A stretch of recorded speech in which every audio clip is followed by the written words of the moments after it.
irrigating.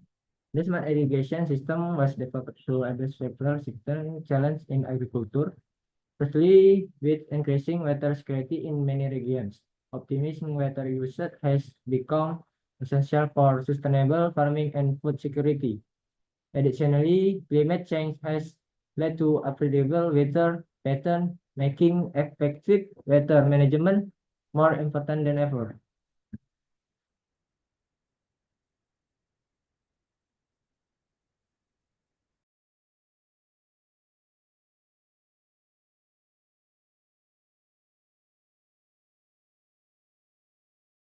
Okay, to be honest, it doesn't really answer the questions, but yeah, thank you.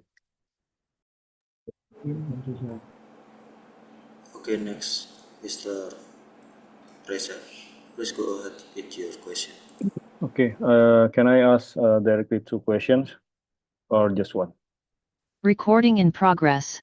First, for next gen solution, have you ever created the prototype for this project or did some research about the idea of your business?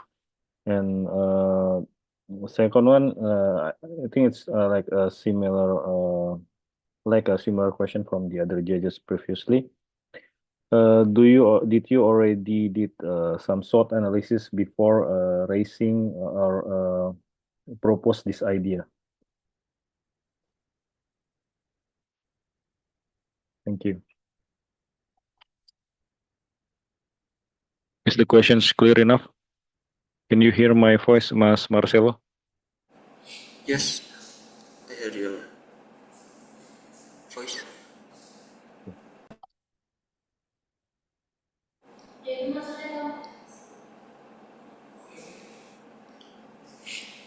Okay, lastly, Miss Safina, please go ahead with your question. Recording stopped.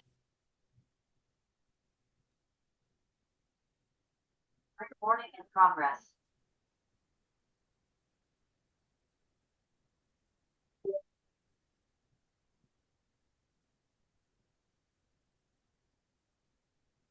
The prototype of our smart irrigation system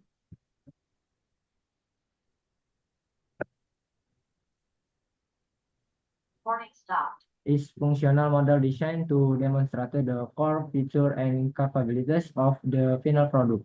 It integrates several key components, a sensing unit equipped with sensor that measure soil moisture, temperature, and rainfall, a processing unit that analyzes the data and determines irrigation needs, and Arduino Uno, which serves as the central control unit. The prototype allow us to the system acceptance in real time condition.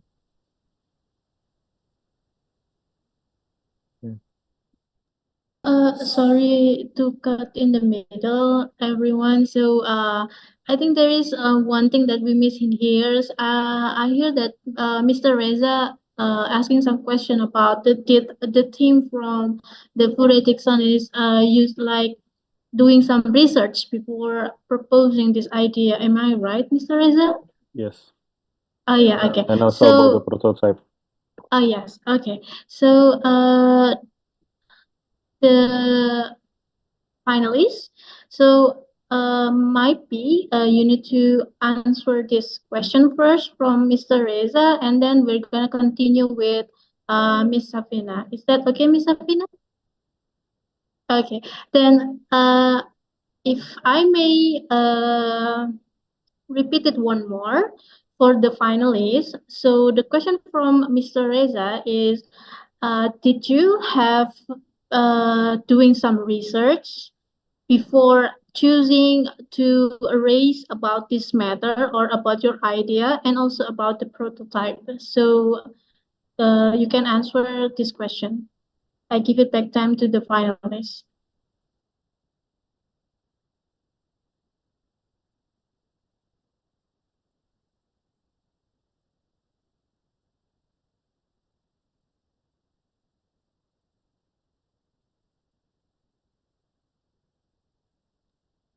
Next Gen Solution team. Hello. Can you hear us? Yes. Okay, you can answer the question from Mr. Reza first. The research and development of this smart irrigation system are vital for promoting sustainable in agriculture. By optimizing water usage, the system addresses the pressing issue of water scarcity, ensuring that this critical resource is used efficiently. This not only helps conserve water but also reduce the environmental impact associated with over irrigation, such as soil erosion and nutrient runoff. Additionally, by enhanced crop yield through freeze irrigation, the system supports food security and help farmers increase their productivity without needing for more land or water.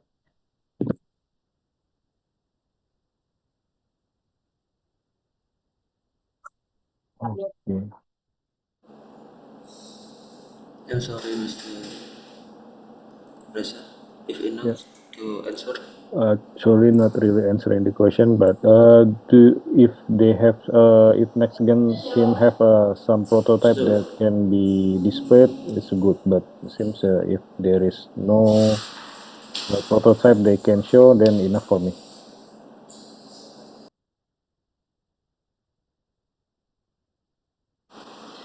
oh, okay.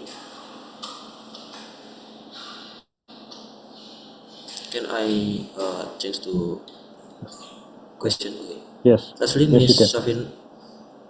Okay. Lastly, Miss Safina, please go ahead with your question.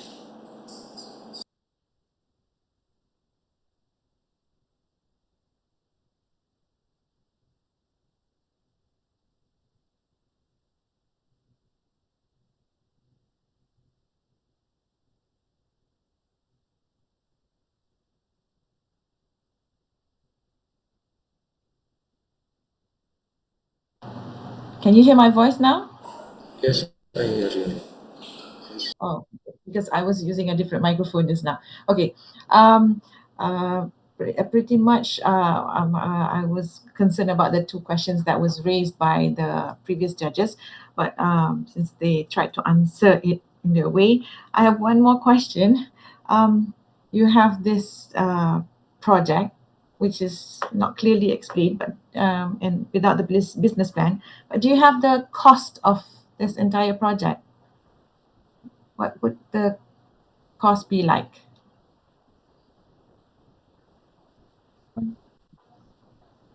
Yes, please hold on a moment while I gather that explanation.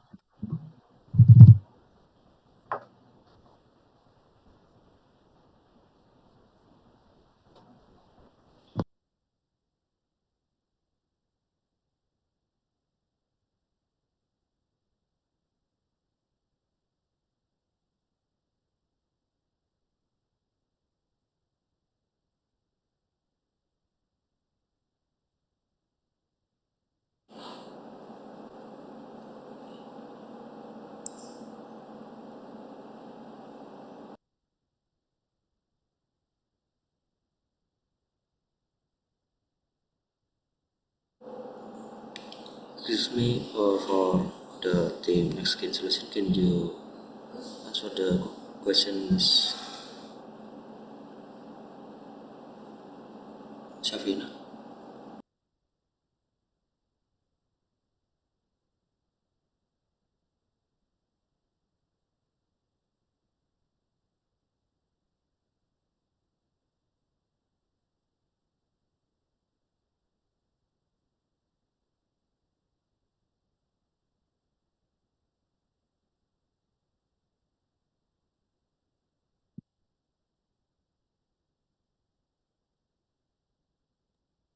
Can you repeat the question, ma'am? Yeah, the question is, how much would the cost for this project be?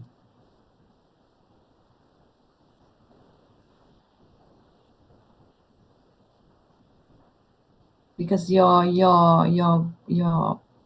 presentation does not cover which area, how many units or whatsoever. So yeah, that is also a concern. But how much is the cost of the whole thing? Have you planned about it?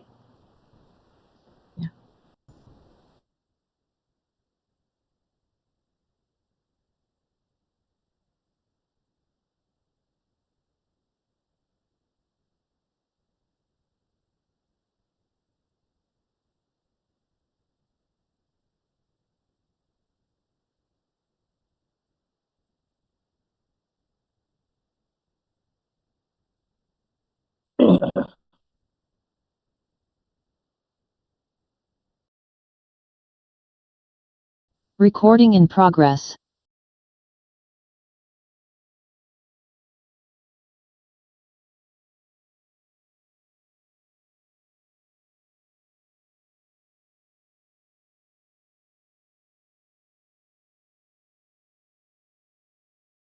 Okay, I'm sorry to cutting in here. The next can solution team, do you want to answer this question or do you want just to pass this question? Okay.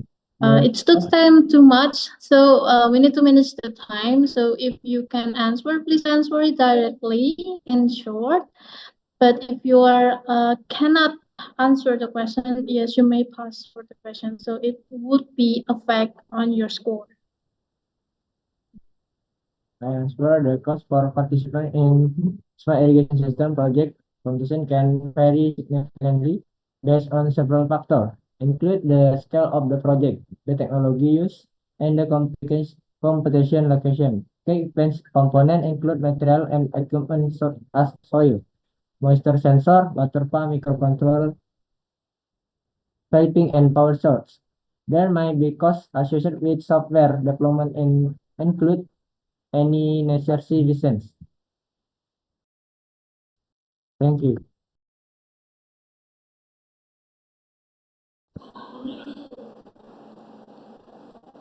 Okay, Miss Safina, if you know for the answer. Yeah, that should be enough. Thank you. That is all, sir. Thank you. Okay. Okay, thank you for the judges for your question and thank you for your presentation team. Team next gain solution. You may now exit the meeting room. Judges, please hold on for 2 minutes while the next team join the breakout room. Thank you. Okay, thank you.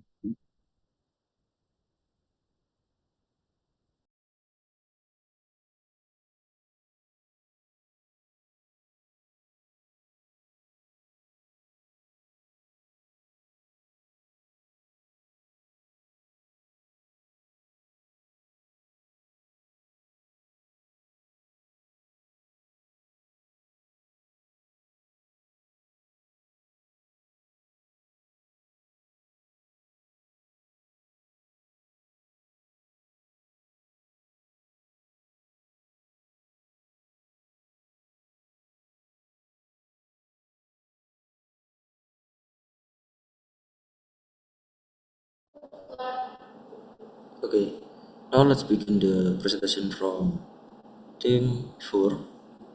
Please share the screen. You have 7 minutes and your time start now.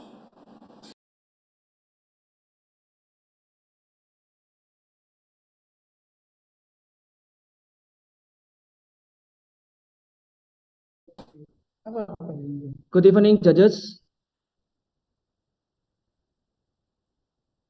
Every year, millions tons of waste accumulate in landfills, severely impacting the environment. In 2023, Indonesia generated over 30 million tons of waste annually, with a third of it improperly managed, and 19.2% being plastic waste. The following data show how plastic waste have been increasing every year, highlighting the urgency for sustainable solution. This is where food step in. We help the environment by reducing plastic waste and transforming it into beautiful and sustainable furniture and home decoration. We partner with landfills and local community to efficiently manage waste, aiming to handle 150 tons monthly. Additionally, we dedicate 10% of our gross profit to support social initiative, from trash to treasure. Beyond waste reduction, FURE creates a significant positive change by empowering community economically through job creation, educating the public on the importance of recycling and waste management, reducing the carbon footprint by preventing methane emission from plastic waste. Our product range is thoughtfully categorized into home decoration and furniture, Both are designed to elevate your space while supporting sustainability. Made from eco-friendly material, our product require no maintenance, resist fading, weatherproof, and stronger than wood and aluminum. Fure choose manufacture as a business model, and we focus build Fure for franchise within 3 years. Our revenue model includes several streams: product sales, workshop and training, product rental, installation service, franchise opportunity. This model diversifies our income source and strengthens our position in the sustainable furniture market. We can see in this picture, we already meet with the biggest competitor in Java. From the left is Mbak Niam, founder of Robris, and the right side is Mas Rifki, founder of PES Lab in Yogyakarta. We have analyzed our competitor and found key gap. Many don't implement circular economy practice, and they fail to offer warranty. Fure address both, ensuring that our products are backed by guarantee and are part of sustainable production cycle. The recycled furniture market is growing rapidly. In 2023, it was valued at 46.33 million US dollar, and by 2030, it's projected to reach 83.76 million dollar, with an annual growth rate of 8.6%. Fure is well positioned to capture this opportunity and grow into one of the largest recycled furniture brands globally. Our target consumer include coffee shop, hotel, eco-conscious company, interior designer, and environmental conscious consumer. Our marketing strategy focus on social media, exhibition, and education. In the next 3 years, Fure goals include product development, marketing and branding, launching eco-friendly campaign to build awareness, sales strategy, entering Southeast Asia market starting with Singapore and Malaysia, sustainable program, rolling out initiative like old furniture remodeling to reinforce our commitment to circular economy. To operate transparently, Fure is officially registered under the business name CV Para Pencari Cuan. This solid foundation allows us to scale sustainably and ensure that our operations are compliant with regulation. I am Dixon Marcelo as a founder. And on the left side, Olivia Ayu as CMO. And the right side, Afif Erlangga as CEO, as COO. In conclusion, Fure is not just about making furniture. It's about creating a movement for sustainable living.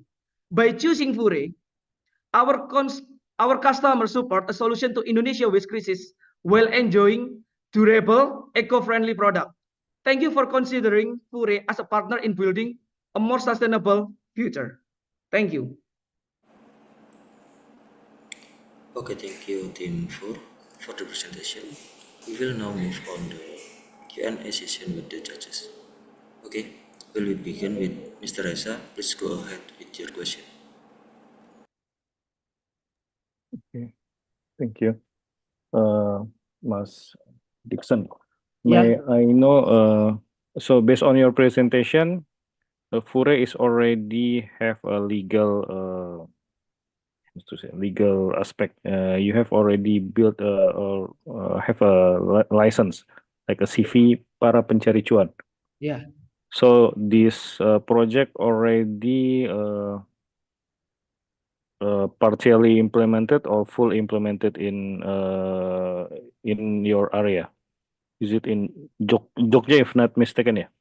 Yeah. This one, right, sir? Yeah. So from this picture, first, we have already met with Mbak Niam to chit chat with the collaboration in the future. And from Mas Rifki in Yogyakarta, we learn from him in Yogyakarta. It's around 2 weeks. We learn from the start, from the production until the sellers, until the sells the product. So after that, we make Recording the stopped. legal aspect, so we can sustain our business and make it transparently and legally.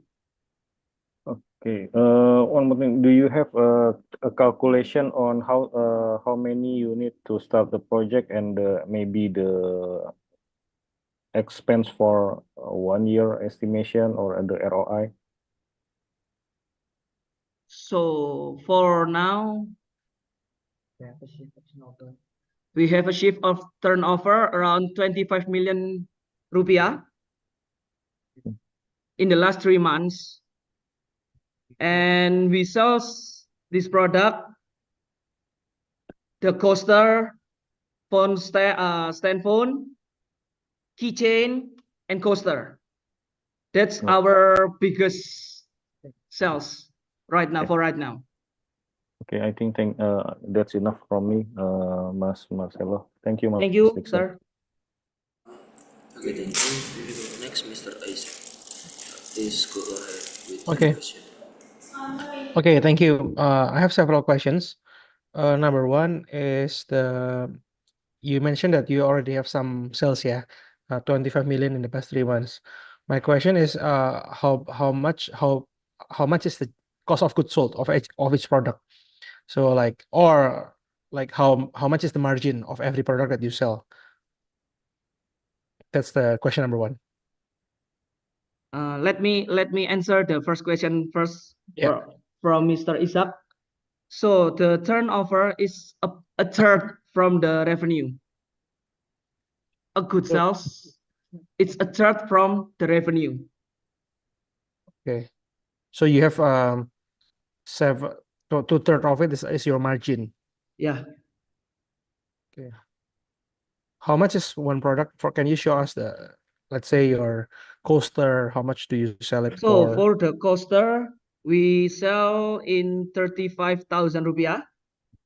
Okay. For keychain, range to 15 until 50,000 rupiah. So the Okay. in phone holder, we sell 60 to 80,000 rupiah. Okay. And then do you do it in your own factory or you do this in different factory?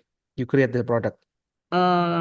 We have workshop. So if Mr. Isaac curious about our workshop, you can Google it. Pure workshop, and already we have the place to visit. Okay. So one day Mr. Isaac wants to visit, we welcome. Okay. And then so you have the workshop because you wanna. Okay. Can you share to us about your marketing strategy? How do you sell the products? So for marketing, we focus marketing in B2B. We collaboration with coffee shop, customer conscious customer, to decorate their house, to change from non-sustainable product to sustainable product. In next week, we like to meet with one of the biggest coffee shop in Surabaya to collaborate to make stools and table for coffee shop around next week. Okay. How much is for one stool? One stool start from 750 rupiah, thousand rupiah, until 1.1 Okay. million rupiah. Different color, different model. Depends. Okay. Okay, my last question. Yeah. Earlier you mentioned about circular economy. Can you share to us more about the concept of circular economy that becomes your competitive advantage in the company? So the circular economy We mean like if our customer already buy our product, in the future, maybe buried with the model, buried with the color, we can remodel it or recoloring with the additional fee service and the product. So we can recycling again the product. There's no waste anymore. Okay, thank you. You're welcome, sir. Okay.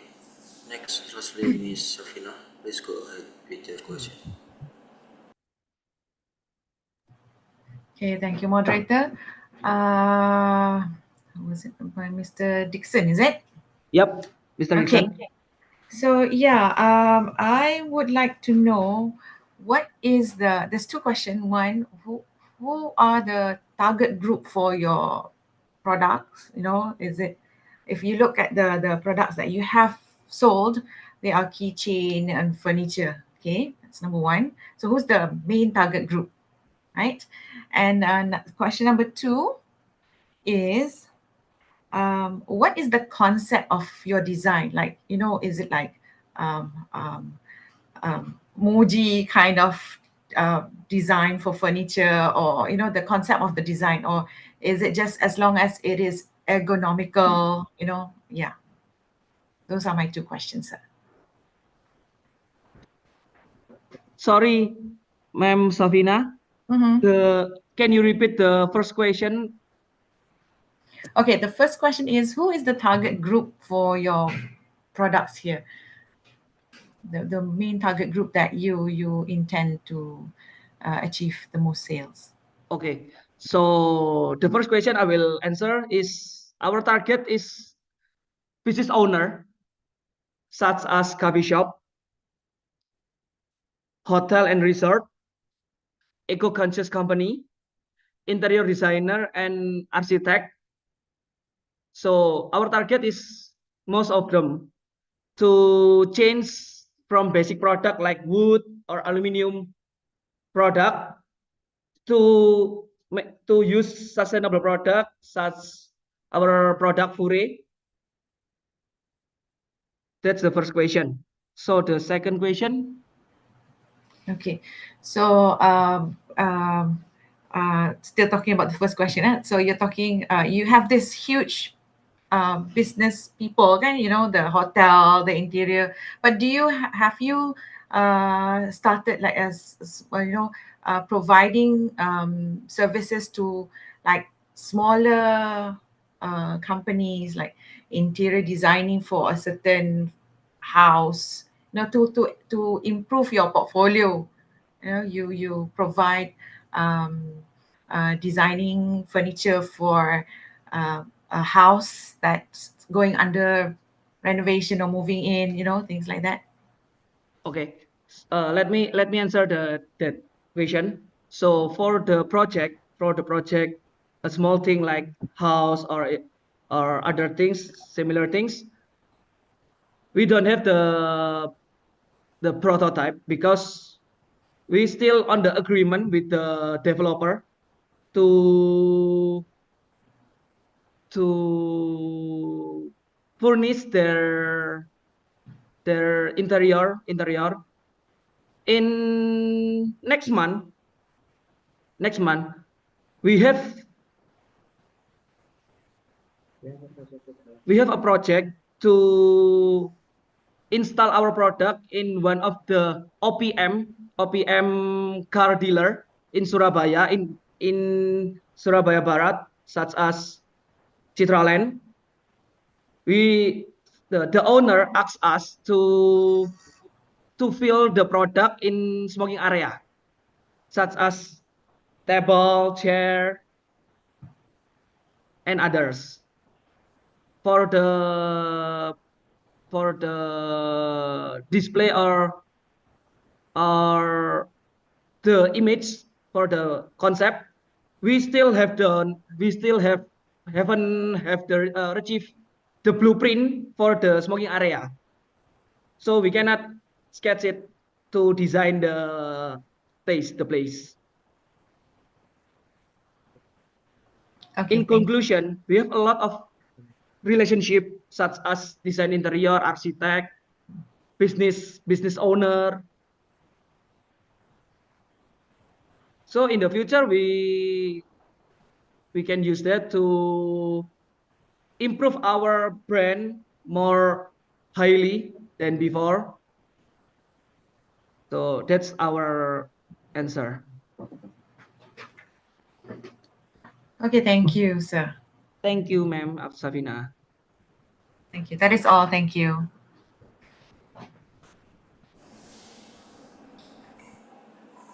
Excuse me for Miss Safina, if enough to question.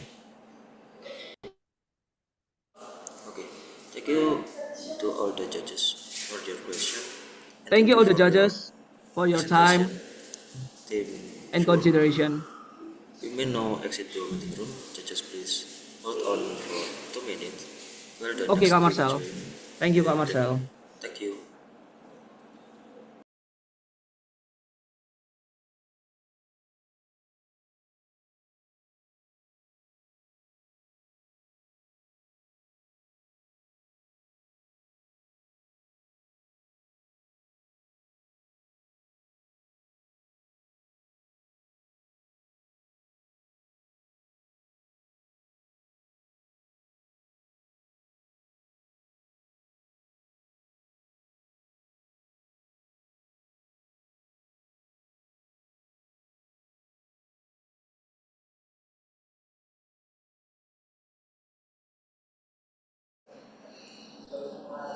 Okay, now let's begin the presentation from Team Virtus. Press your screen. You have 7 minutes and your time start now.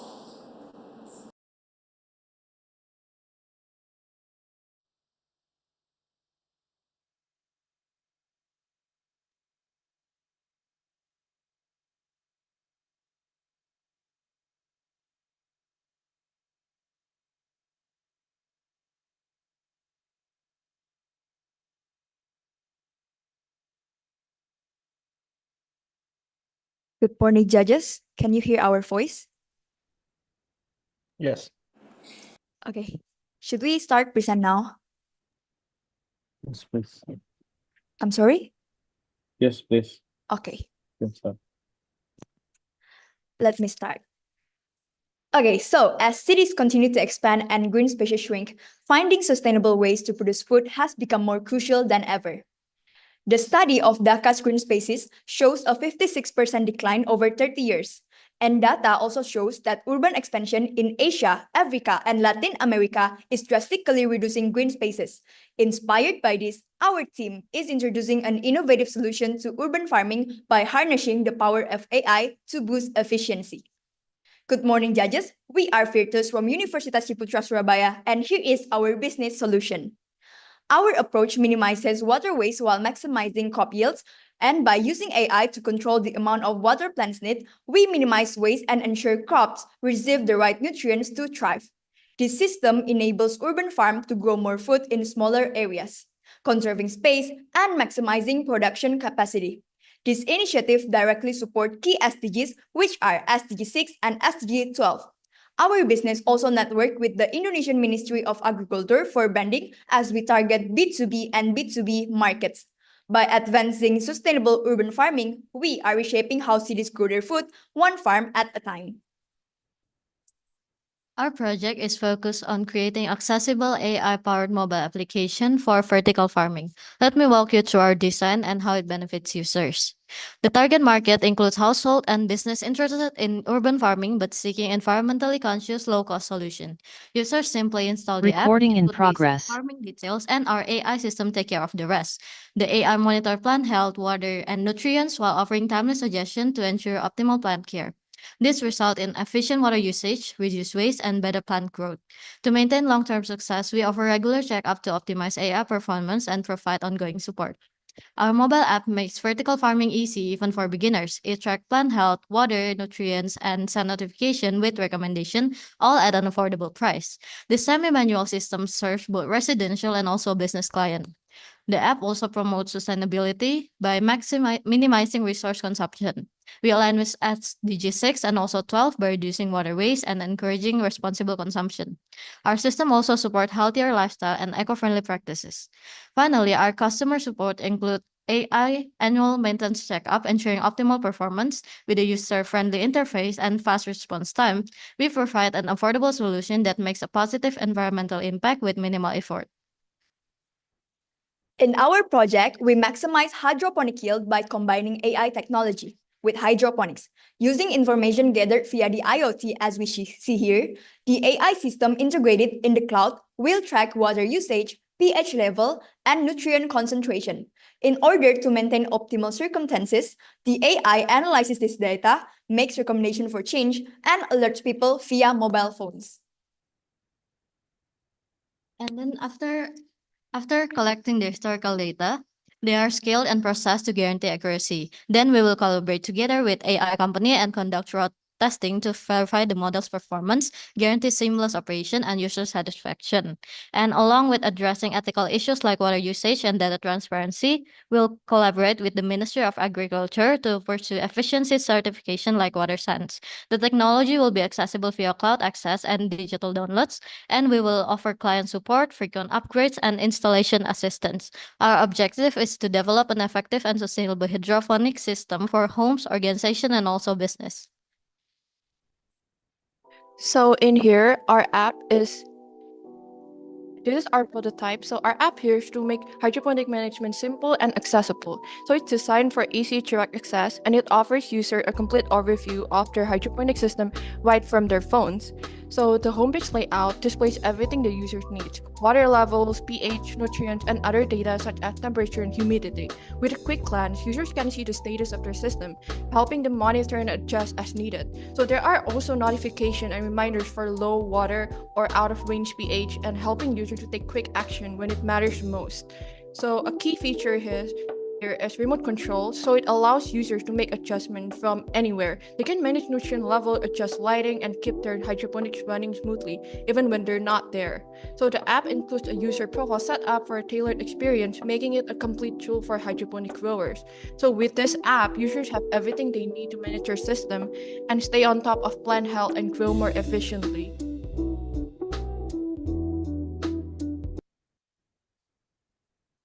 Okay, next is the sustainability aspects. So artificial intelligence is transforming vertical farming into a more sustainable and efficient model. First, research management. AI enables precise optimizations of lighting, moisture, using real-time sensor data.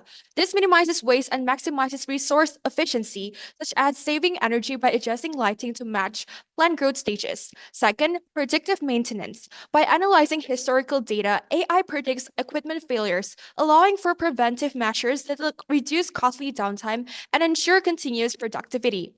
Third, plant health monitoring.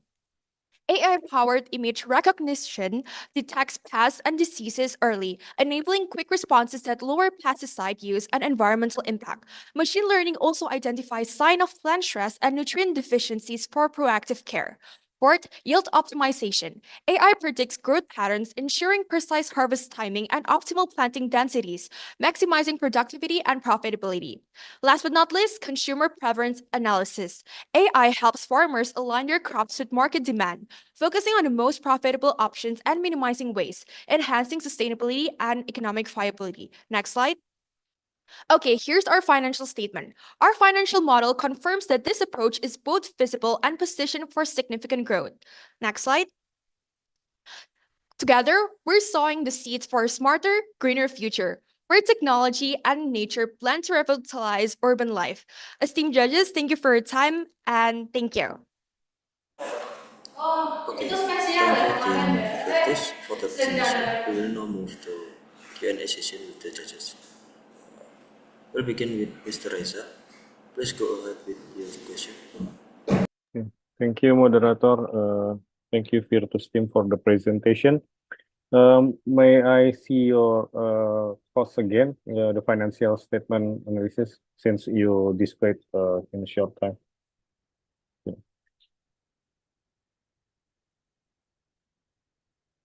Okay. So my question is, you said that your target market is urban farming, right? May I know your strategy how to encourage them to use your apps and should be buy your product, right?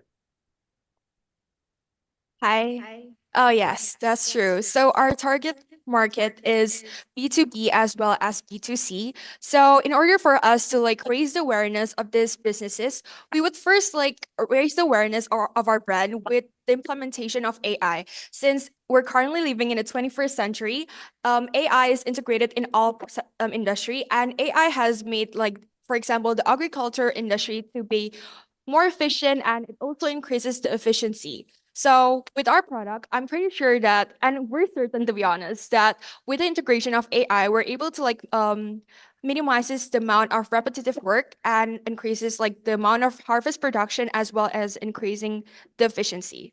So yeah, with the implementation of AI, we're pretty sure that all these businesses, be it like the B2B or the B2C, they're able to understand our like brand identity well. Okay, I think that's enough from me, Marcelo. Thank you, Virtus. Okay, thank you. Next, Mr. Isaac. Please go ahead Okay. with your question. Okay, thank you for the presentation. My question, so is the product already created or still in the development side? This. So I would like to answer the question. So our product is still a plan. However, this product considered all aspects needed. For example, the financial statements, the list of risks, as well as the amount of innovation. So yes, it hasn't been implemented yet. However, we have created the prototype, as can be seen before. We have created the app prototype that matches like with our market as app needs. So yes, this is a prototype. So it's an app which uses the UI and UX interface. So yeah, that's all. So you sell the apps and the products or only the apps? So the app. We're Oh, okay. offering the app.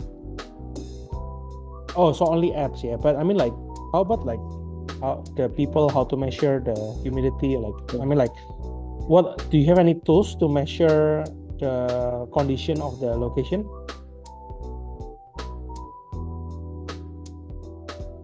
Answer that question. So yes, as we're offering only our app, of course there's like several products that should be taken into consider in order for our AI to like analyze the plan. So would you like to answer? So actually, our prototype here is we're focusing on providing like the software and things like that. So rather than focusing on providing the hydroponic system itself or the structure, we rather focus on integrating the AI into like the cloud system on what is available from what the customers have. So yeah, we're focusing more on like the algorithm, because since we're offering the app and the software, so yeah, we're offering like the algorithm to analyze the plan. But how do you guys connect the situation? Yeah, let's say I have 10 hydroponic thing, yeah, in my house. How can you measure that condition using your apps, you know? I mean, like, is it automatically or should I add the data by myself or? So for to measure, for example, if you like have a hydroponic structure, usually people will have like a control system through like microcontroller that will have like sensors in their structure. So when you combine that in controller hub, there's like usually a cloud system inside of it. And so therefore we're focusing more on integrating like the AI into like the cloud system that's available through the controller hub, as well as connected to like their desktop or like their mobile phone for easier access for the users. I also would like to add, so since like we're using AI, there's also this thing called historical data. So each plan has their own like this historical data, which allows us to like identify each plan's needs. So I'm sure has their own specifications and needs. Therefore, using this like historical data analyzed from various different kinds of plants, so like our users are able to like select which plant are they like planting, and the app will adjust accordingly with the specific plant that they're planting. So yes, it all depends on like your specifications and needs. However, our app is able to control it all through a single click within our app. So yeah, thank you. Okay, thank you. Okay. Lastly, Miss Safina, please go ahead with your question. Yeah. So that means a continuation to the previous judge's question. That means that you are not selling, you are only selling the app, right? So if I have a plant, I need something to be inserted in the plant to have the app to connect with my plant, right? So yeah, that's.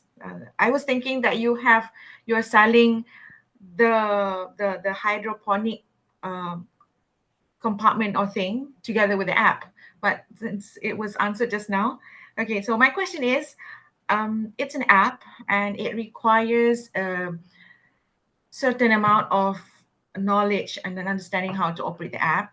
But even though it's meant for urban farmers, but it doesn't mean that urban people are well equipped with the knowledge. So how do you plan to train users or potential users of the app to use the app? Do you have like a, what's your plan?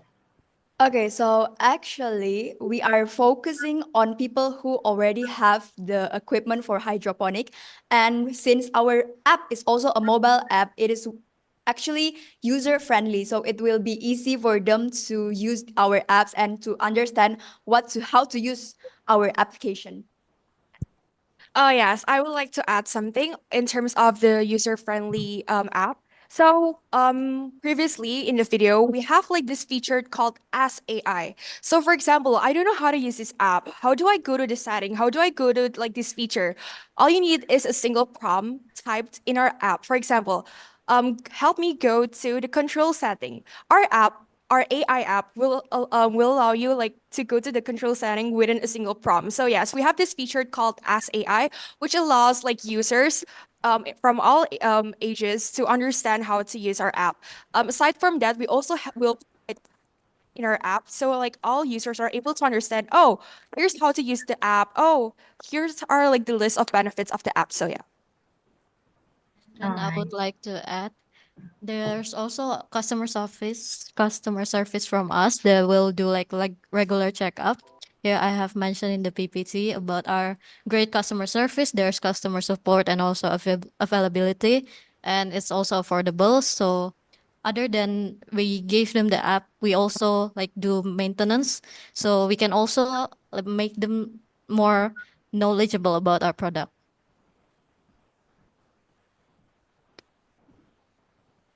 Okay, all right. Because the concern is how do you connect the app and the hydroponic? Because not all hydroponics will have the whatever microchip is involved. I don't know what that thing is called. How do you connect? So yeah. Okay. Thank you very much. That's all. Okay. Could we clarify on the previous statement again?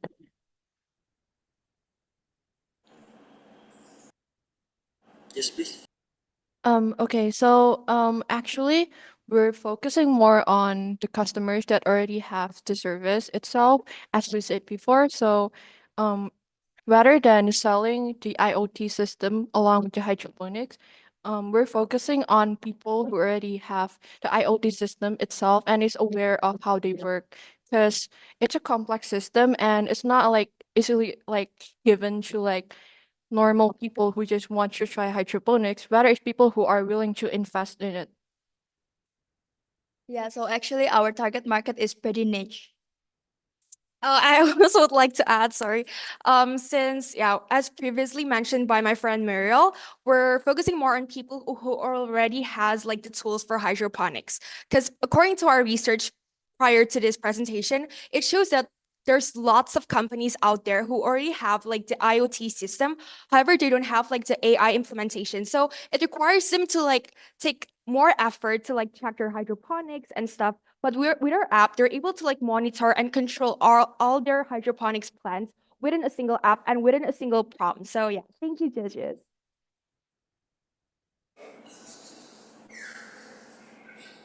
Okay, thank you. If not, Yeah, that is all. Moderator, back to you.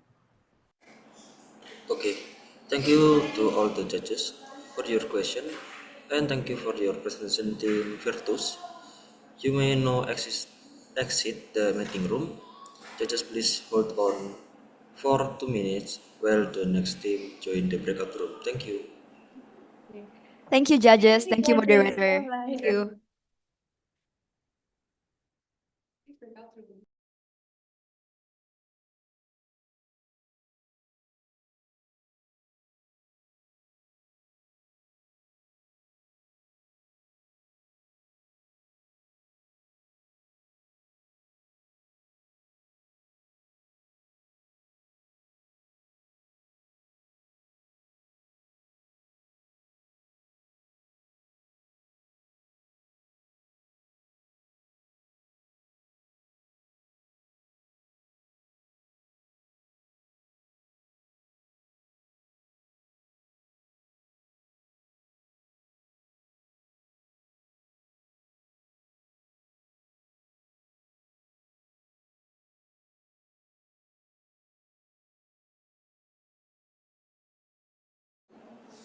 Okay, now let's begin the presentation from Team Datok. Please share your screen. You have 7 minutes and your time start now.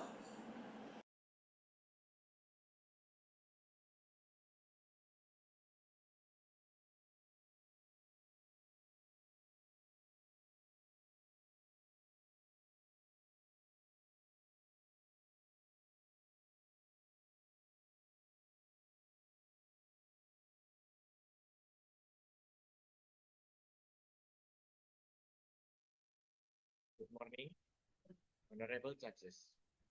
We are from the Datuk team. Before we present, I would like to introduce my team. At first, Alvin Ricardo Lawrence as our team manager, and then me, Gerardo Arlen, Samuel Marco Ferris, and Yosafat John Tanggumaran. We are all informatics students from Stigi Malang. Then, the presentation commences with an explanation of the proposal by Alvin. Okay, hello, tes. Hello. Can you hear me, guys? Yes. So the platform we are developing, we name it Sampaku. So what is Sampaku? Sampaku is a groundbreaking initiative that addresses the pressing issue of waste management. While promoting social inclusion by leveraging the technology, it provides a platform where everyone, including an individual with visual impairments, can engage green entrepreneurship. This unique approach supports environmental sustainability and ensures equal opportunities for all. So, what is the reason? The reason is because when we were searching for an ideas, we found this infographic and we conclude that Indonesia is in big trouble, especially at experiencing a waste crisis. And for the right diagram, it is a reason of why we are using waste banks as our solution, which is because the impact of waste banks as a form mitigation for this problem has proven to be a significant. So how this application will work? This application isn't just about a waste management, but it also focuses on social inclusion, which means giving everyone the opportunity to participate in waste management, including those who are visually impaired. By utilizing technology, we create a platform that is accessible to a wide range of people, which means everyone can contribute to recycling and waste management efforts. We also conduct research on our West Bank apps, where we found that the most of them do not have features like our app does, like waste collection quota system, inclusive and scheduled garbage collection, marketplace and rewards, and also an analytics and user evaluation. Those features will be our main ones. Here is how it looks. We divide our UI into two kinds of sections. There are support features and main features. For the example of our support features are these UIs, where we have login panel, register panel, and verify panel. In the main feature, we can take an example in the image on the left. is our home panel, where we introduce many of our features like keys, garbage pickup, transaction, marketplace, and balance. In the third image, you can see an example of how input scheduling and quota management will work. Every day, pickup services will be limited to make the best use of fuel. For analytics and evaluation, we have implemented this feature into the user profile, where both users can see the amount of waste they have and collected and receive positive image to keep them motivated to continue collecting waste. So we will start it from Malang, especially in RT or RW. It is something like small village in Indonesia. So why Malang? Well, besides the fact that it is where we live, Malang isn't really that different from other cities in Indonesia. Like everywhere else, it deals with the same waste problems. There is a lot of trash in Malang, and like other places, it is home with people with physical disabilities. The waste issues here are totally relatable to what other cities are facing too. We are confident that this platform will bring many benefits, including waste management efficiency, environmental awareness, accessibility expansion, transparency, and accountability. And economically, it can also serve as a side job to increase income from unused items at home. Next.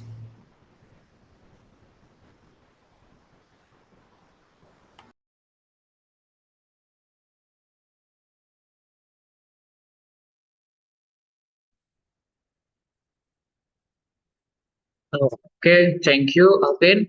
Uh, when it comes to sustainability, we are aligned with several key SDGs. First, SDG H, which focuses on decent work and economic growth, is reflected in how Sambakyu creates inclusive job opportunities in the green economy. We'll also tap into SDG 9 by using innovative tech to build sustainable infrastructure for waste management. SDG 10 is about reducing inequalities, and we're doing our part by ensuring that everyone, including people with disabilities, can participate in this eco-friendly movement. With SDG 11, we aim to make cities and communities more sustainable by improving waste management and recycling efforts. Lastly, through SDG 12, we promoting responsible consumption and production. And SDG 13, we are helping to reduce the environmental impact of waste and fighting climate change. Thanks. The conclusion drawn from the illustration is that Sapaku successfully integrates technology, sustainability, and social inclusions. It creates an accessibility platform where both general user and visually impaired individuals can actively participate in waste management and green entrepreneurship. By offering equal opportunities and promoting environmental responsibility, Sapaku bridges the gap between social inclusive and environmental sustainability through innovation solution. And next, thank you. We've been complete our presentation. We are very open if there is any question. Okay, sorry, excuse me, Team Dato. Your presentation time has Thank you so ended, much for the and attention. we will now move to the Q&A session. We'll begin with Mr. Reza. Please go ahead with your Okay. question. Thank you. Thank you, Mas. Hello, Dato team. Thank you for your presentation. I have several questions. I first is this based on your presentation, this Sampaku is still in prototype, right? Is that right? Okay. No, okay. May I know because we are discussing about entrepreneurship and also point of business plan, Do you have any information that you can show to us or share to us about the revenue stream and maybe the cost structure of your idea? Hello? Can you hear my voice? Yes. Okay.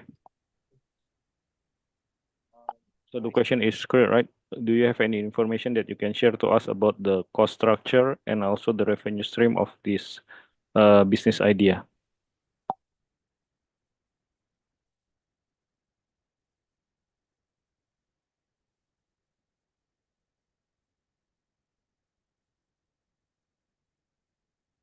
Halo, Kak masuk. Yeah. Hello? Halo. Yes. Yes. My question, you can hear my question, Mas Alvin or Tim Dato? I was not hearing it because I was reloading my page. Okay, how about the others? So the question was, do you have any information? Yes, because we are talking about the business plan. Do you have any cost structure or revenue stream and revenue stream estimation for your ideas? Oh, revenue we have we were searching it's about 150 million. 150 juta. Yeah, 150 million.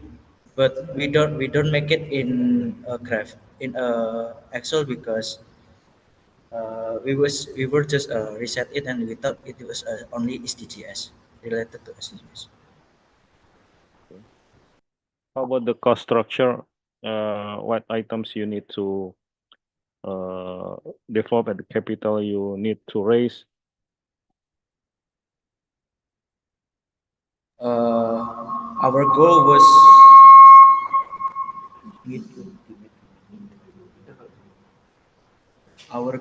was to can you open the slide, Malang? Our, okay. Our goal was to make Malang be a better city and better place, but we will start it from RT or RW first. That's it.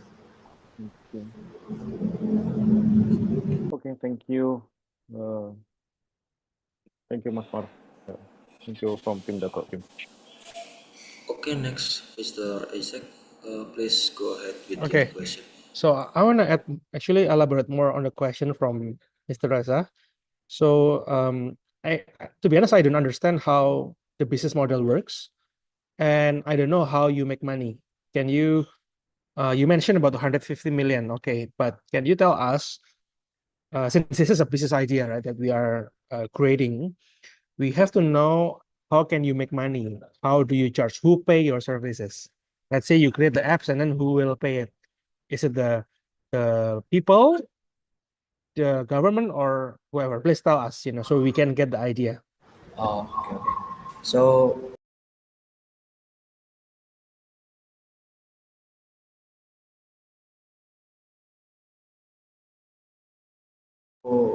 we have in main features. Yes. So here is our main features. On the right side, maybe I was forgot to tell you guys that we have also a marketplace and rewards on the right side where we can from the waste that we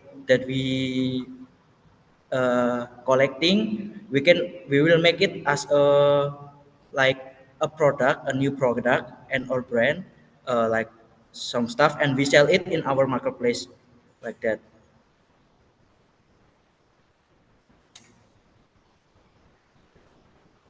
So I mean, like, so after you get the waste, so your company, number one, you track schedule the waste, and then number two, you take your own waste. So it's not government who take, but it's you. Yes. So you take the waste, and then number three, you create the product from the waste, and then you sell the waste. Is it? Yes. Wow, that's a long journey. Long. Yeah. Okay, I don't have any other questions. Thank you. Okay, thank you, Mr. Isaac. Lastly, Miss Safina, please go ahead with your question. Yes, hello team Dato. Earlier, if I'm not mistaken, you mentioned that it is also meant for the blind, right? Yes, yes, Miss. Yeah. It's Could right. could you explain more how, because it's an app, so how would it work for the blind?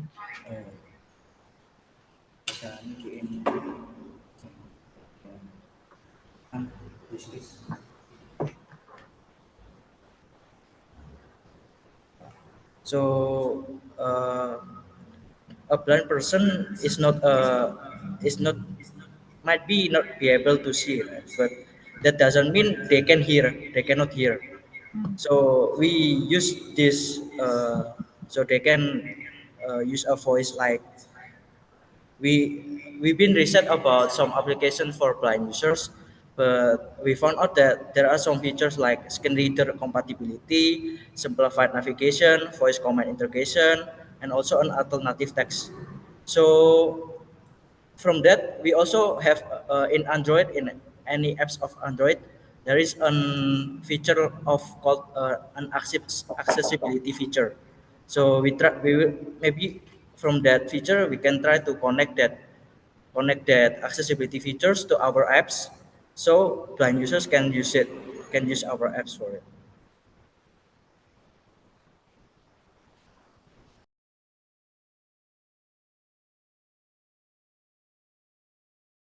All right. Thank you very much for the explanation.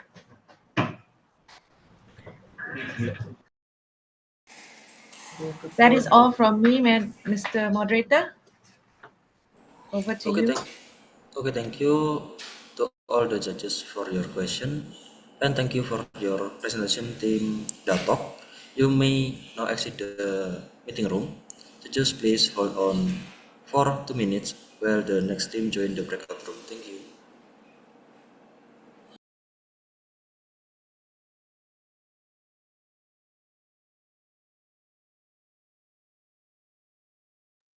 Thank you, judges and the moderator.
Okay, now let's begin the presentation from Team System Error.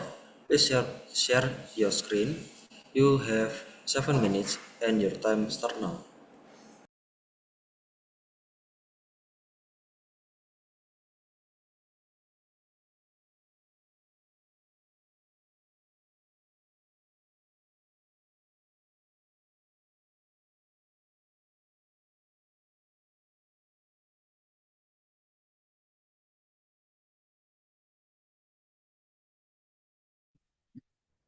Okay. Good afternoon, everyone. Good afternoon, judges. Thank you for this opportunity to present our project. Our project name is Angkot Tracker. So, I'm going to tell you about the history of Angkot in Malang.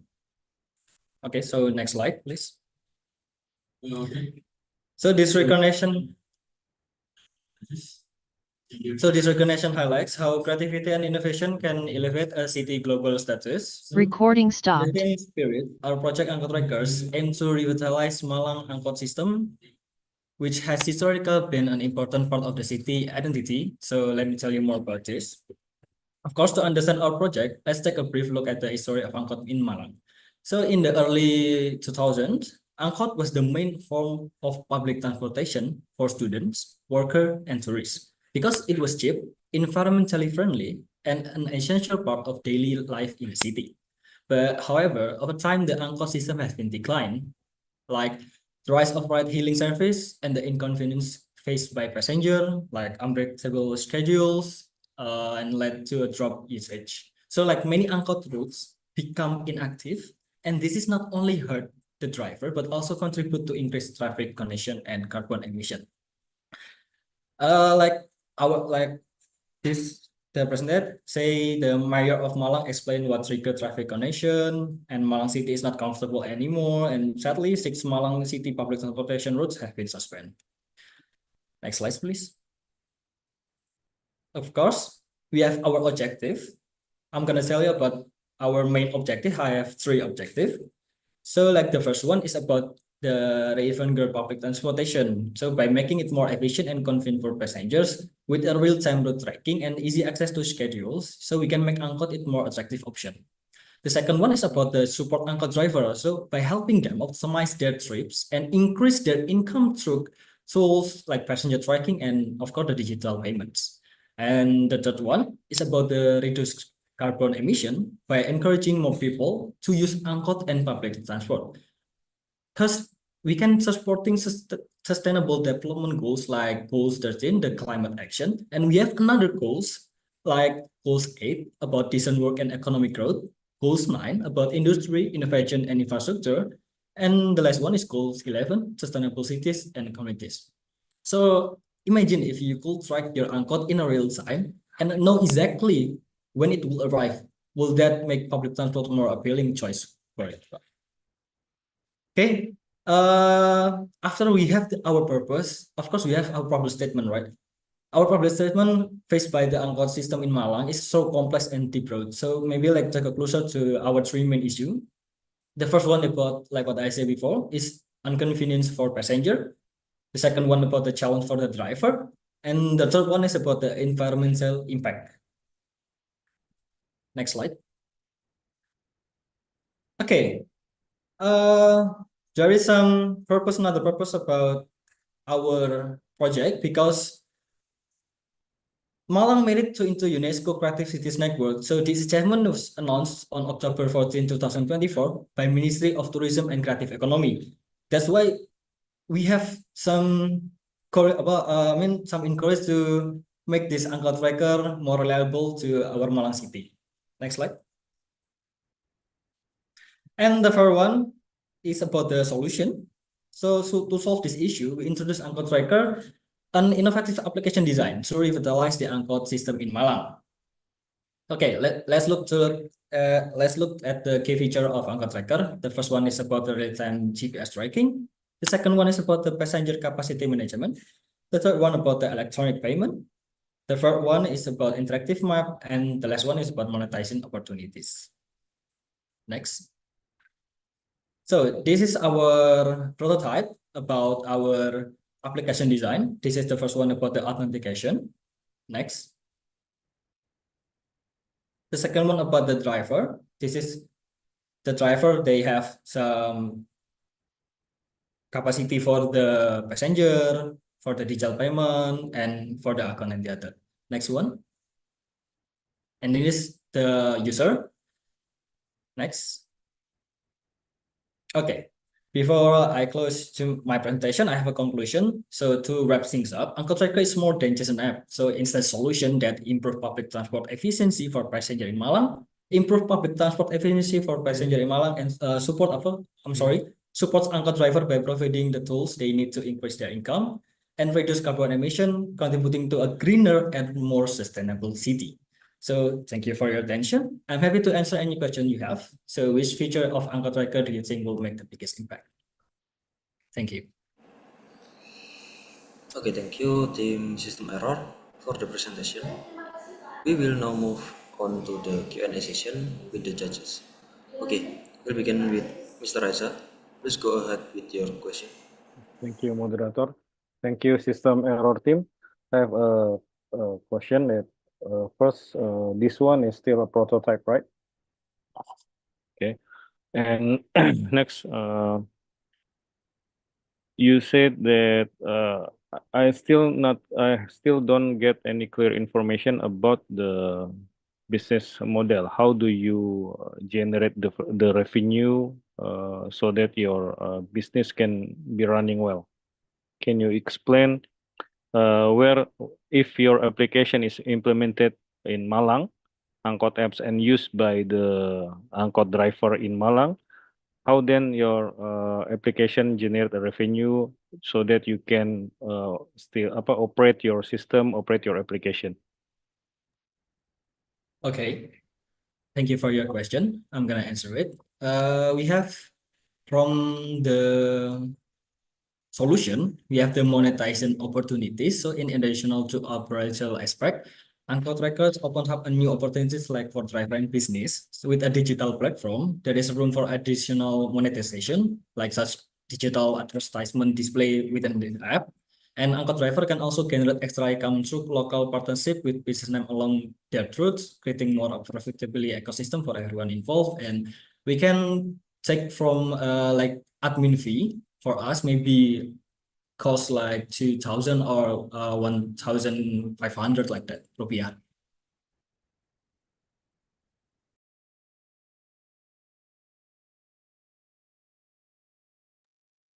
I'm sorry, Mister, your voice I cannot hear. You still make. Sorry, do you have any financial statement estimation for running this business? Like what is your cost structure and revenue stream? Okay. Maybe we are sorry because we don't have our cost for it because it's not our. I mean, we cannot handle it. Maybe range the cost like 100 billion. I think at that range, of course.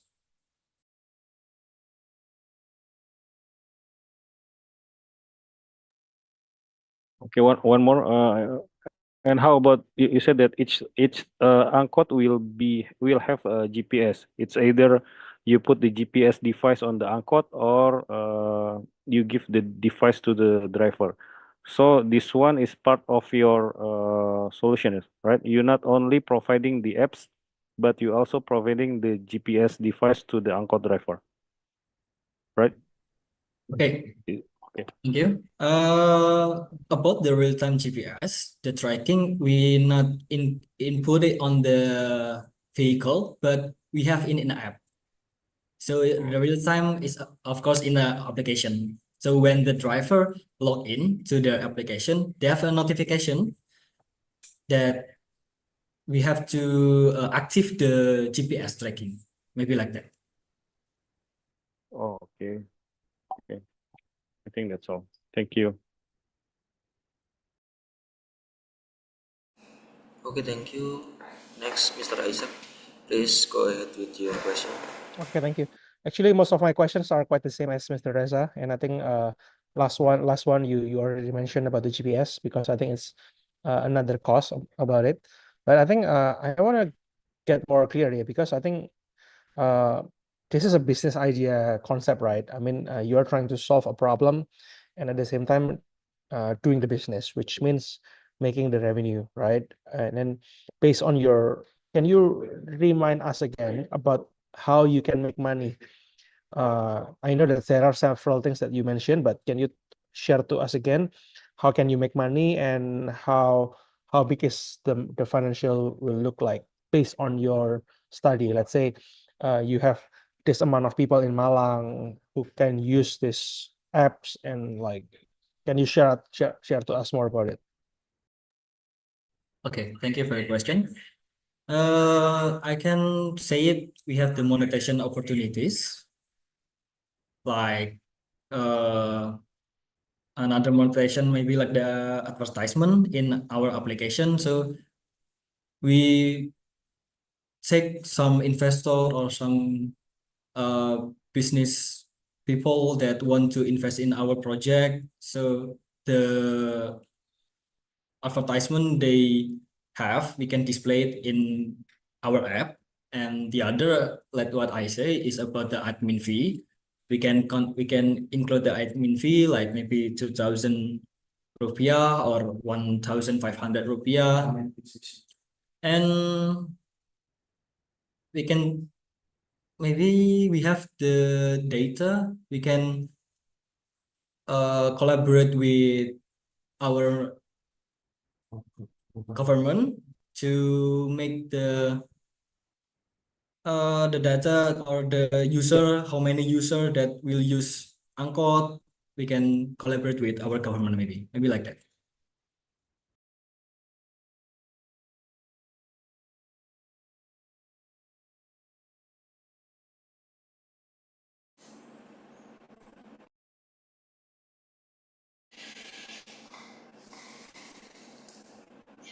Okay, good for me. Thank you. Okay, thank you, Mr. Isaac. Lastly, Miss Safina, please go ahead with your question. Thank you, moderator. Kumpulan, what's the name of this? The Angkot Tracker team, yeah? Pretty much some of the questions have been asked by the two judges. I was more concerned on the business plan lah kan. Now you didn't quite explain what is the amount of money you have to start up the whole thing, and how do you know, there's a lot of things. The plan is the development of the app, right? It's an app, is good. Cumanya, could you maybe explain how would it actually improve traffic in Malang by using this Angkot tracker?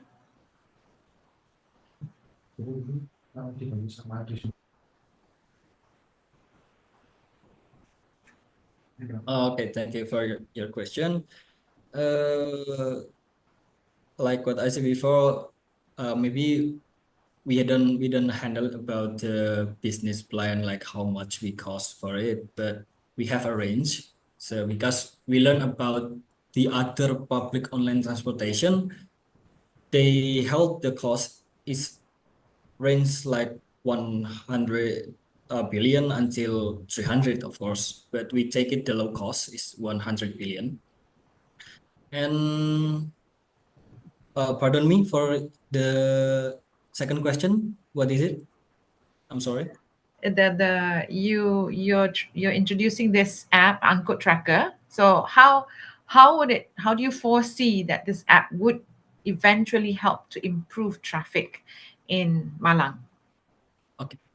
All right. So with our solution, of course, Angkot Trackers not only help to address a transportation issue, but also has a positive impact on the environmental and the local economy. Of course, like we agree, if the public transports become more accessible and convenient, so more people will leave their private vehicles behind. Like we believe this is the future of transportation in Malang. Like what I say in the first one, Angkot Tracker in the early 2000 is used for the student, the worker, and the tourist because they are cheap, environmentally friendly, and of course we can reduce our carbon emission.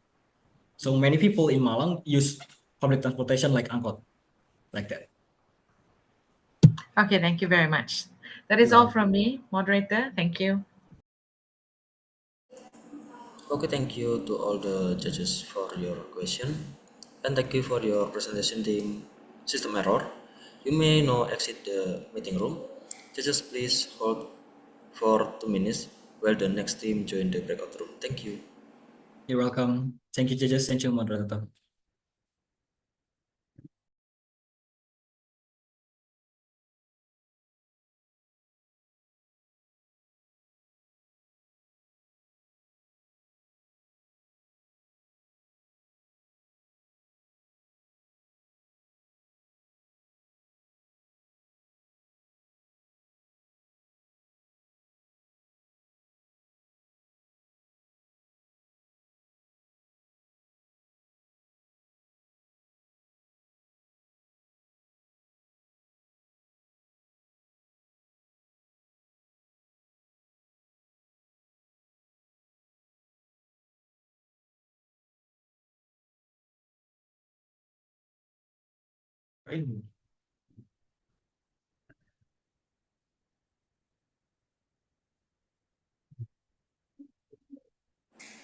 Okay, excuse me, for Team Banana Hakuna, apologies, but will be hold for now as we are taking a break. Those who, those who would like pray are welcome to do so. We'll resume in 15 minutes. Thank you. Okay, so we will start at 11:50 or 12. 11:50. Okay. 50, okay. Thank you.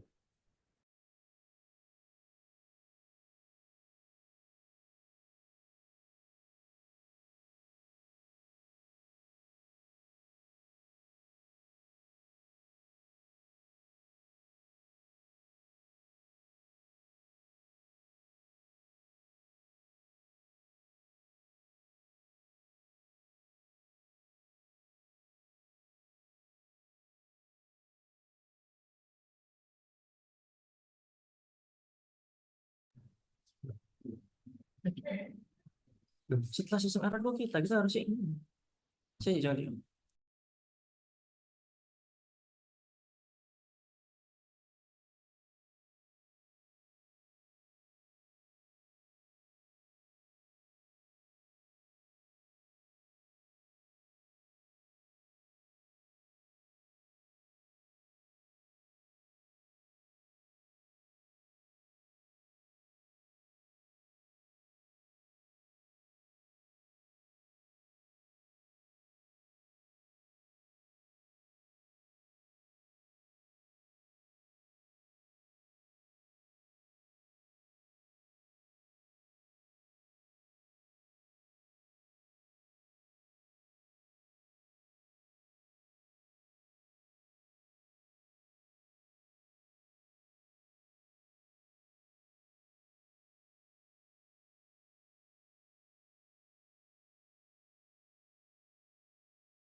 Okay, thank you.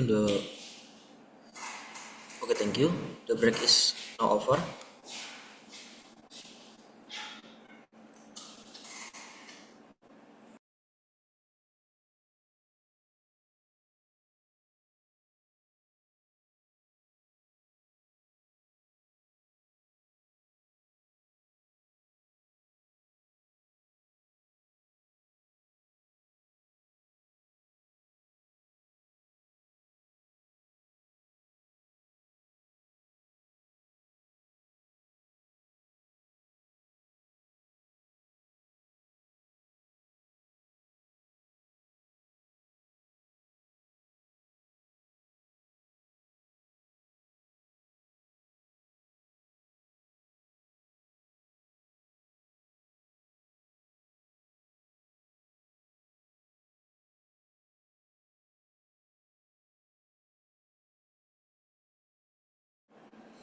Excuse me, are the judges already is in the meeting room? I'm in. Yes, I'm I'm in. here. I'm here. I'm here.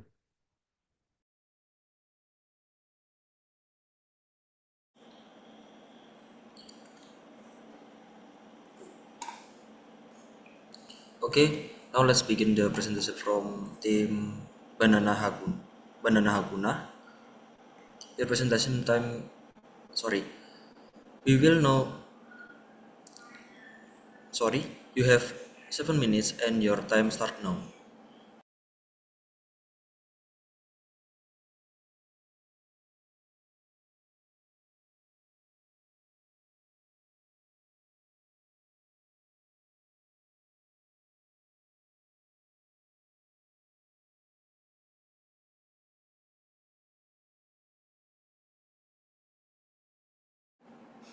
Excuse me, Can you hear my voice clearly? yes, I hear you. Okay, so are we allowed to start the presentation now? Yes, of course. Okay. Okay, thank you very much. So good afternoon, dear judges. We are from Prana Hakuna team, and allow us to present our solution to a better and greener future. Imagine living in a busy urbanized city with school or work less than 5 kilometers away. Yet, you still have to for a nearby getting. A quick straight turns into a half-hour crawl through traffic. Imagine doing this every day, and the fuel costs add up. Many you feel waste. Public transportation is impractical for short trips, so like many others, we stick with private transportation. Around 48% of students in Indonesia also commute in private vehicles, adding to the congestion and pollution. In 2022 alone, Indonesia's carbon dioxide emissions reached 692 million tons, up by 13% from the previous year, a reminder of the need for greener, more efficient commuting options. So, what is the problem and why is it a problem? So the first problem is a heavy reliance on private vehicles among students. And second, inefficient or inaccessible public transportation for short distance commuting. And the last one is limited infrastructure for renewable energy powered transportation. And so what is our proposed solution? Well, meet EcoPedal. EcoPedal is an rental system with a fully sustainable approach. Through the EcoPedal app, users can log in, set their rental time and duration, and view available bikes nearby. Each bike listing includes important details like battery status, location, and usage history. What makes EcoPedal unique is its use of electric-powered bike equipped with advanced IoT technology, including GPS sensors and front-facing cameras for added security. The charging stations are powered by solar panels, ensuring zero emissions. To optimize energy capture, these panels are guided by an AI model that adjusts their angle based on the predicted sunlight conditions, enhancing efficiency and cost effectiveness. Additionally, AI models support EcoPedal's operation, guiding the bike distribution, selecting optimal charging station and locations, and forecasting usage trends to keep our service running smoothly and efficiently. EcoPedal supports SDG 0.7.1 by using solar-powered charging stations to provide clean, affordable energy for everyone using our bikes. And SDG number 7.B, our AI-driven technology optimizes solar panel efficiency. maximizing clean energy use and showcasing scalable, sustainable infrastructure for cleaner cities. Moreover, EcoPedal also contributes to SDG number 11.6, which aims to reduce the environmental impact of cities by promoting zero emissions electric bikes and minimizing urban pollution through solar power stations. Okay, next, now let's see the difference before and after this product is launched. Nowadays, people have primarily relied on gasoline-powered vehicles, contributing to higher emissions and an increased carbon footprint. Why does this happen? Because of the limited rental options that are mostly inconvenient and require manual handling. Introducing our solar power electric bike rental system that offers easy access to bikes at various locations that are manageable through a mobile app. With solar power electric bikes becoming the primary mode of transportation, it can reduce reliance on gasoline powered vehicles, significantly cutting down on carbon emissions, as well as increasing physical activity, leading to healthier lifestyles. Moving along to our activity, to make a solid business plan, we will go through research and development, or R&D, and the preparation itself will be conducted by an agile method. This business preparation is divided into two phases. The first one is the establishment phase, and the second one is the expansion and optimization phase, each lasting 1 year. The establishment phase focuses on setting up the foundation, covering business setup, app development, installation of charging stations and bikes, and marketing efforts. After a soft launch, a full launch will follow with a 6-month period of analysis and optimization to fine-tune operations. In the expansion of optimization phase, the focus shifts to growth and efficiency, including expanding the bike fleet, implementing data-driven optimizations, and partnering with nearby institutions. This phase approach ensures a solid foundation and strategic growth for sustainability. Next, we will talk about the financial projection. The financial overview of our solar power electric bike rental business indicates a strong foundation for growth. We anticipate a total income of 115 million rupiahs sourced from government funding through various programs like UMI funding, or we know it as Pembiayaan Ultra Mikro, PKM, Program Kreatif Mahasiswa, BIP, Bantuan Insentif Pemerintah, and proposing the funding request to Bappenas, which is 50 million rupiahs, along with seed funding 65 million rupiahs. Our expenses mirror this total, with fixed costs including charging installation, mobile app development, legal and administrative fees, and the acquisition of 10 electric bikes, in total 110 million rupiahs. Variable costs comprising maintenance and repairs and digital marketing, which gives us around 115 million rupiahs, and a monthly cost around 14 million rupiahs. Our revenue model is based on a base rental fee, 7,500 rupiahs for the first 30 minutes. Assuming an average of 10 rentals per bike per day, we project a monthly revenue of 22,500,000 rupiahs for the fleet. This generates a monthly profit of around 8 million rupiahs and allows us to reach our break-even point in approximately 13 months, indicating a viable and promising business model. We may get break-even points sooner or less than a year if the best scenario happens, like each user will return it after 30 minutes. Assuming they always return the bike 50 minutes late, we may get the break-even points in around 2 months. Next, to make this business more successful, we may collaborate with the stakeholders. They are local government, big corporation, institutions, investor, IT engineer, and local community. And that's all about the elaboration. And in this statement, we just want to say, join us to maintain the environment by exploring around with EcoPedal. Thank you. Okay, thank you, Team Banana Hakuna, for the presentation. We will now move on to the Q&A session with the judges. Okay, we'll begin with Mr. Reza. Please go ahead with your question. Thank you, moderator, for your time, and thank you for Banana Hakuna team for the presentation. I would like to ask some question. First, this your solution is still in prototype. Do you already made the prototype, or this is only the concept first?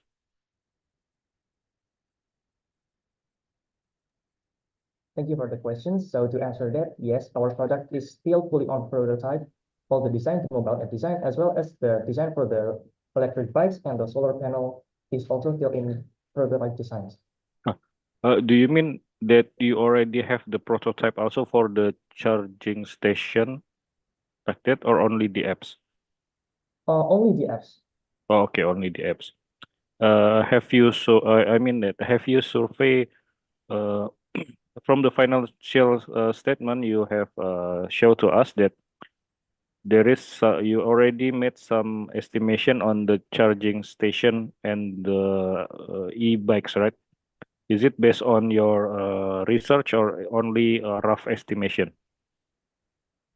Well, we definitely did some calculations first about how to determine our prices and some estimations about the most likely possibility that for the revenues. But these are all not from real data, or as I would say, it is still in prediction. So it's not from real collected data. Okay. So the charging installation and the solar panel is not based on your you haven't find any product that might suit your solution. Unfortunately, the prices for those components prices are changing rapidly, and we couldn't find the price for the current for the current year and for Indonesia's price, but the components are real prices. Oh, okay. Thank you.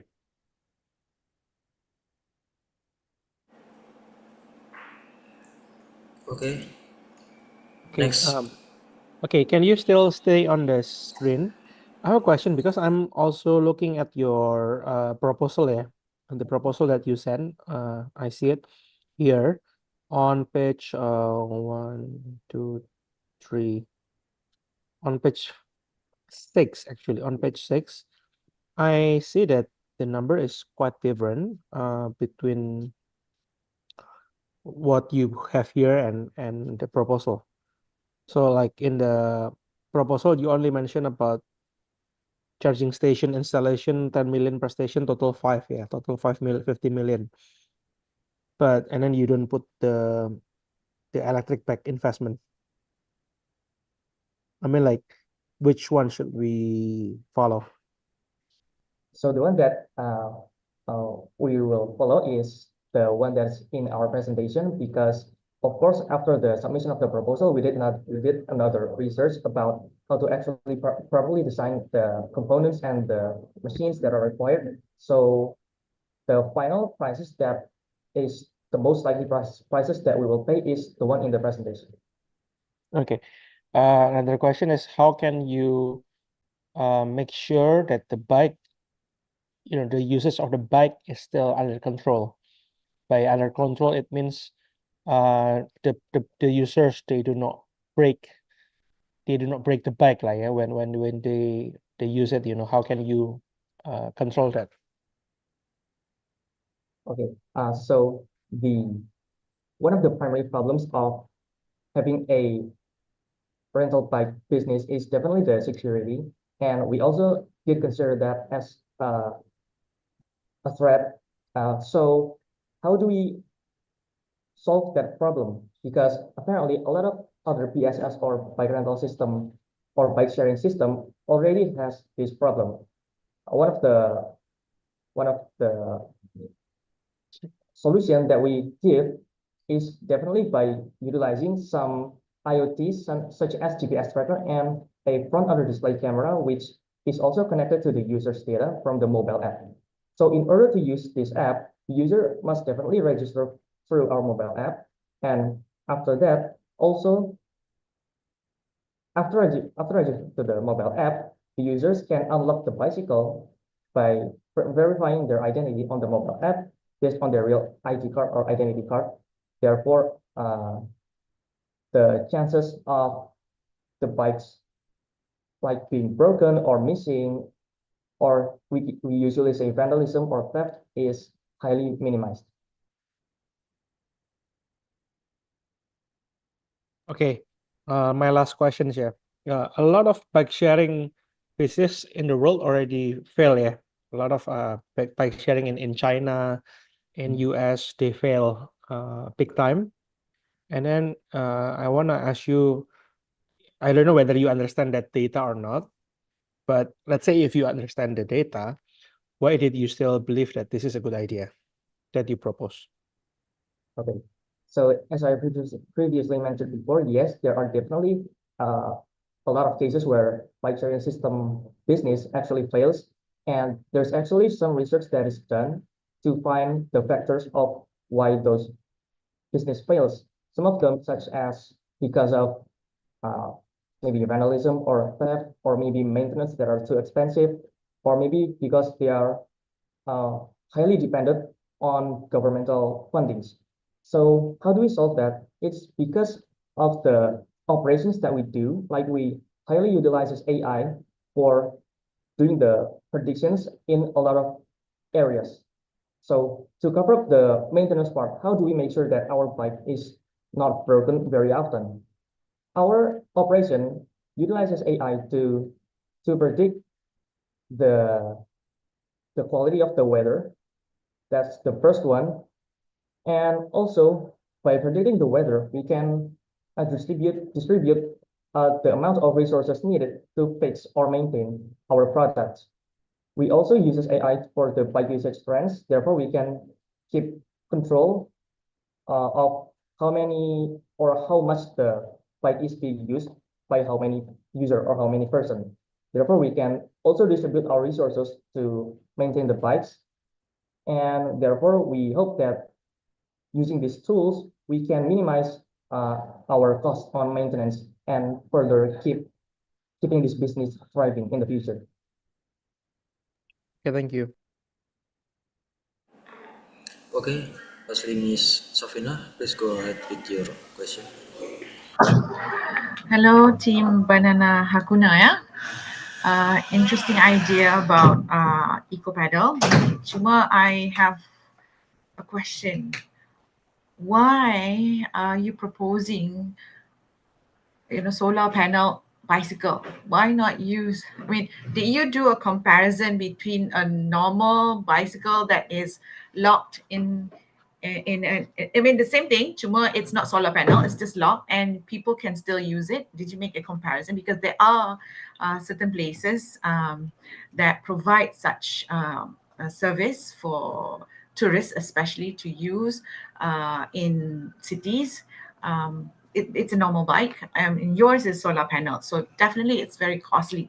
So why? I don't see why are you investing a lot of money for this project instead of a normal bike? Yeah, could you justify that? Okay, thank you very much for the question. I will try to justify my best. So there are several factors why we decided to use solar panels. Well, first of all, is because it is still not quite often for a business, I mean, bike sharing system to utilize a solar panel. But actually, there are a lot of benefits that we can get if we utilize solar panels for our charging stations. Like, first of all, it is actually highly expensive to produce, but for the maintenance, it's actually quite cheap. There is actually some data that I've read previously, and it shows that by using this solar panel system or by storing the energy in a battery in the charging station, it is reducing the emission used compared to normal charging stations. So normal charging stations like that are being used by other electric vehicles actually don't use the power from the sun, right? They're using electrical power that is still from fossil fuels. And by utilizing your solar panels, we don't use fossil fuels anymore and highly dependent on the sunlight power. Secondly, by using solar panels, we can also integrate our and the solar irradiance and irradiation motor. And what are those? Well, those are basically our system to predict the sun direction. So we utilize these motors and tracker systems that is also integrated to our AI model. Therefore, we can get the most out of the sunlight power. And the energy or converted power from the solar panel actually also produce a very high amount of energy for the lights. So according to our calculations, the battery storage that we use is already enough to charge one bike for a whole year. So those are some several factors why we chose to use solar panels for the charging stations. Hope that answers it. Okay, thank you very much, Team Banana Hakuna. That is all from me. Thank you. Thank you very much. Okay, thank you to all the judges for your question and thank you for your presentation, Team Banana Hakuna. You may now exit the meeting room. Judges, please hold on for 2 minutes. The next team join the breakout room. Thank you. Thank you. Thank you.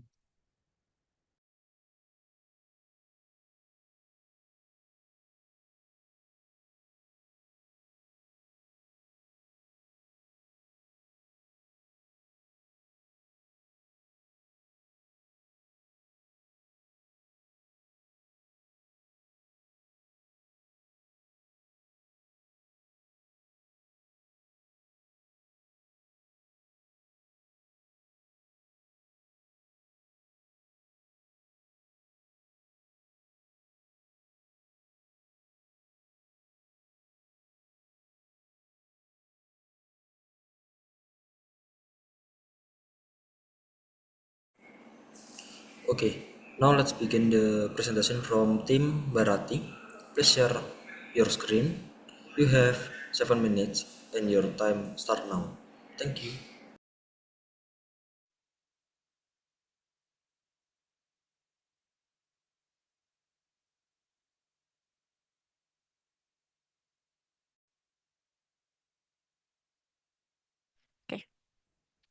Okay, thank you so much. Good afternoon, dear honorable all the judges. We are Kreatif team from Universitas Muhammadiyah Surakarta who will present our green entrepreneurship project. Asia has an extra amount of tea production. According to statistics of Indonesia, 2022, tea production in Indonesia reached more than 124,000 per year. Besides that, the culture of drinking tea has existed from the royal period until now. It has become a habit carried out by the entire community. Based on research, the number of tea consumption in Indonesia is at 0.35 kilograms each person annually. That's not a small number, right?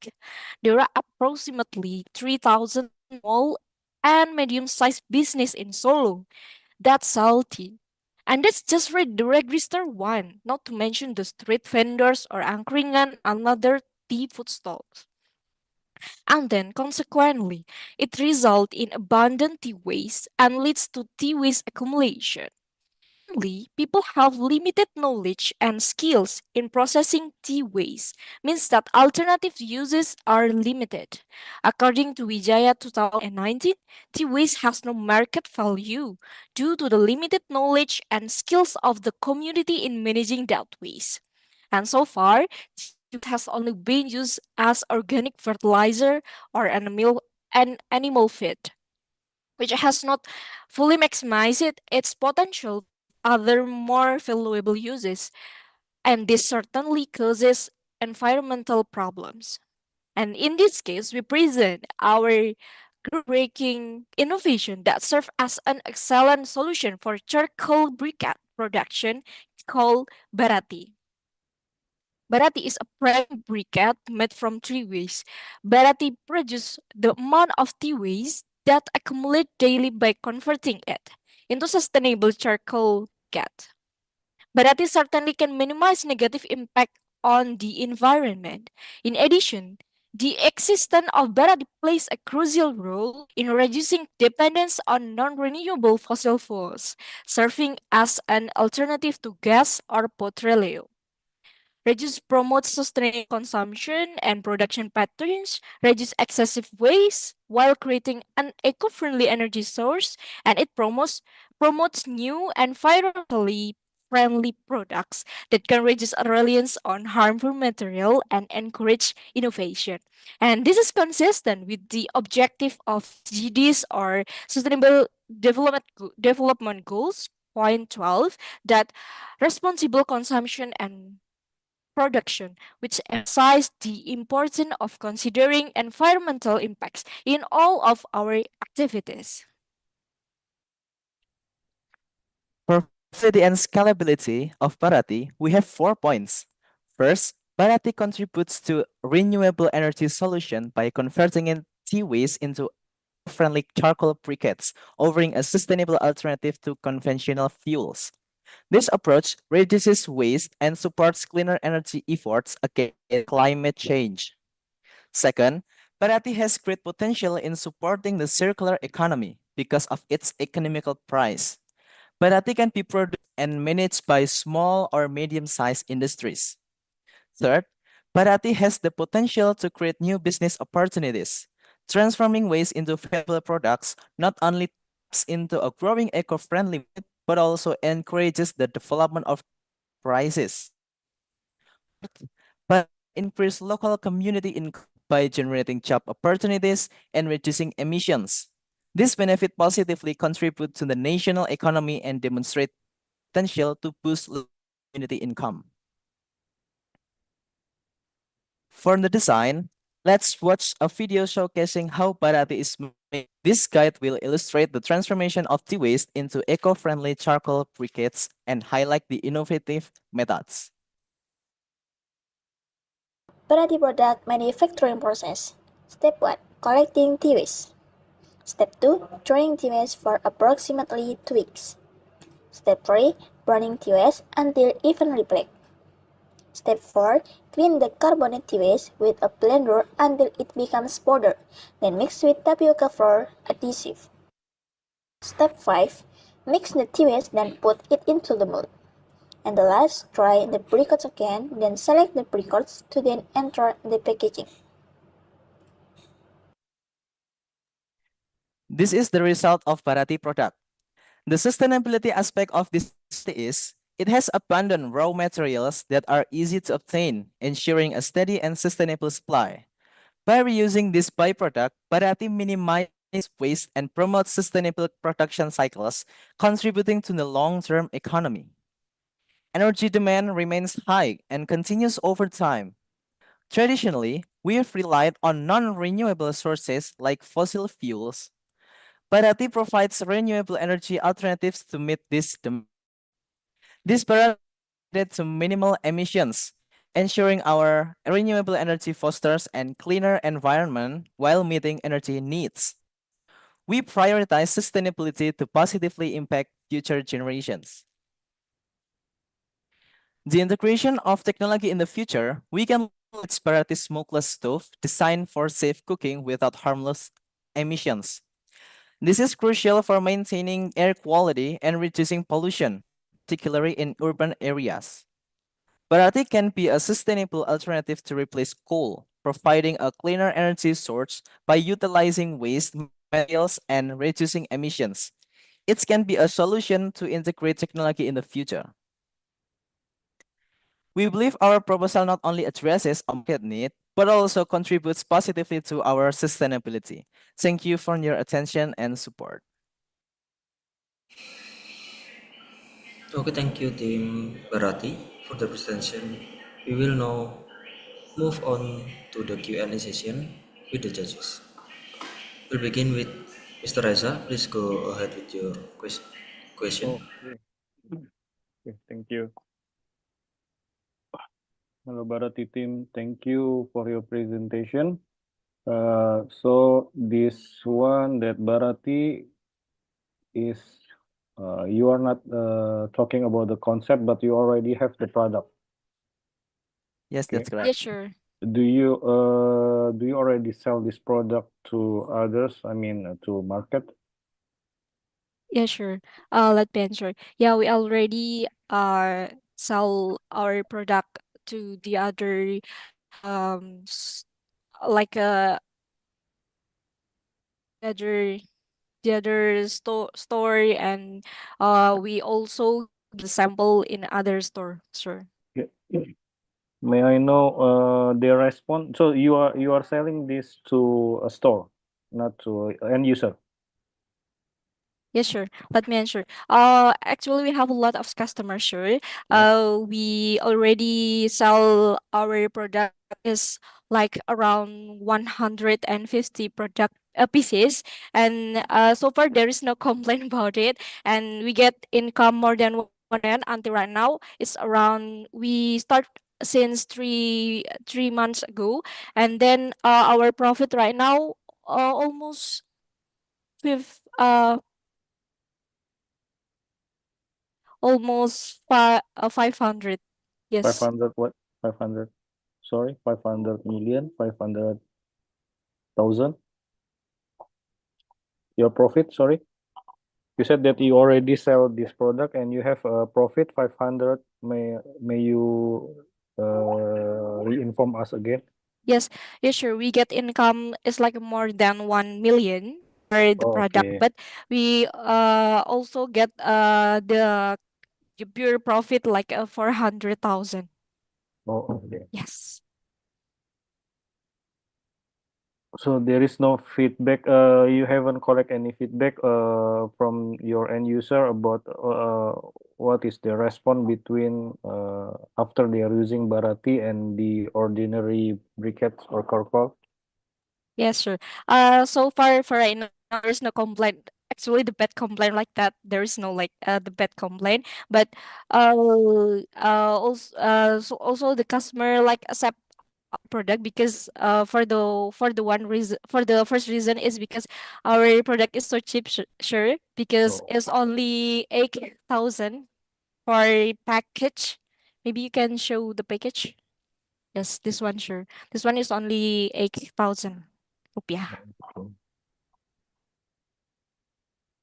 Okay, I think that's enough for me. Yes, sure. Thank you, Thank sure. you.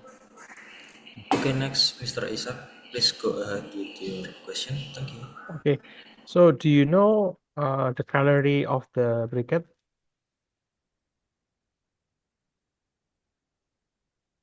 Yes, sure. I'm so sorry. I cannot hear with clear. What's your question? Do you know the amount of calorie that your briquette has?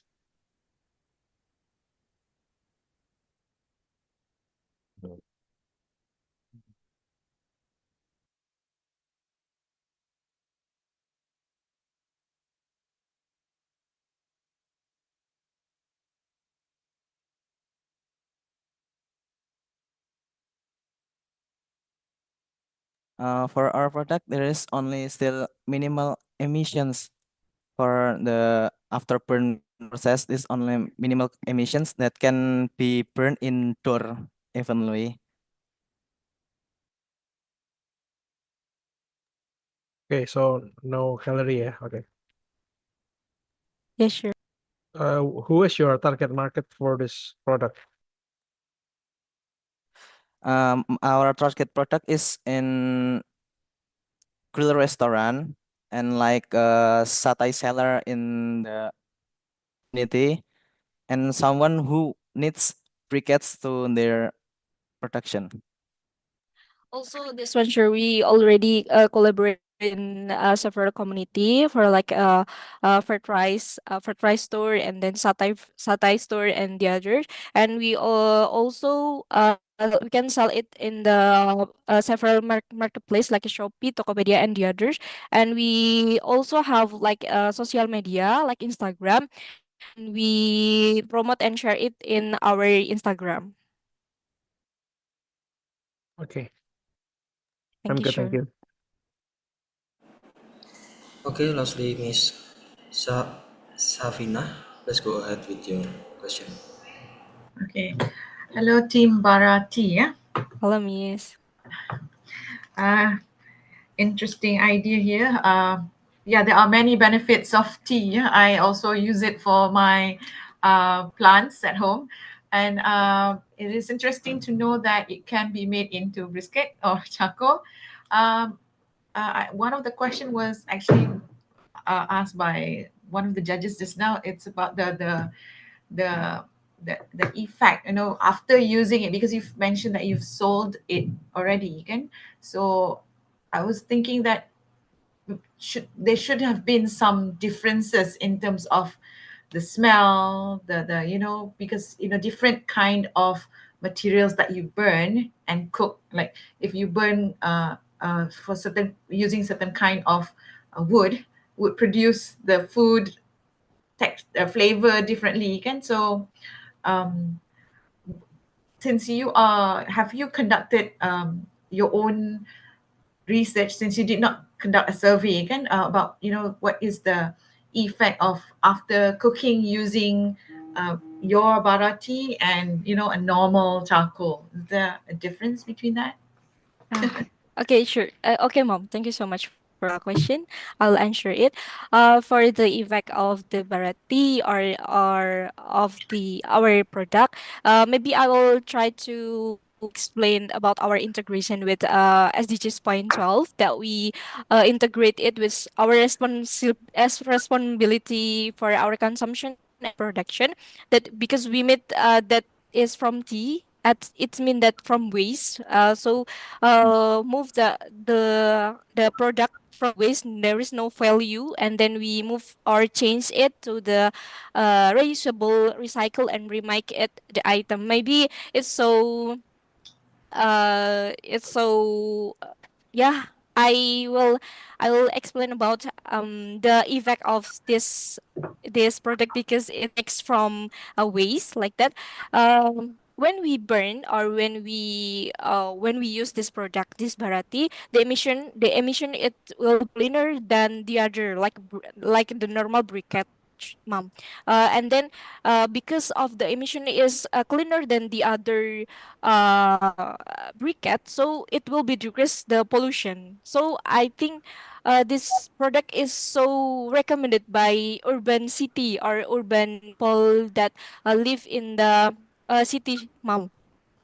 Because the pollution, we when we burn this barati, it's so we can decrease the pollution there. And then when we compare the variety with the other briquette or the other product, the environment impact is so lower than the other, and that's what I said before. We can reduce the gas emission, and then the effect of the when we burn or when we cook this variety is cleaner than the other. Yeah. Yes, mom. You have anything else to add? No, I thought I heard someone. Okay. All right. Yeah, it is true. That would be your selling point. Like, because, for example, like in Malaysia, charcoal, food that is cooked using normal charcoal is very much popular and very much sought after, especially in Chinese food stalls. So, when you cook using a different kind of charcoal, I was wondering whether there would be some different flavor. So your selling point would be the reducing pollution. Yeah, yeah. Thank you Yes, very much. mom. That is all from me. Thank you. Thank you so much, mom. Back to you, moderator. Okay, thank you to all the judges for your question, and thank you for the presentation team Barati. You may now exit the meeting room. Judges, please hold on for 2 minutes while the next team join the breakout room. Thank you. Thank you so much, Thank you so sure, much. mom.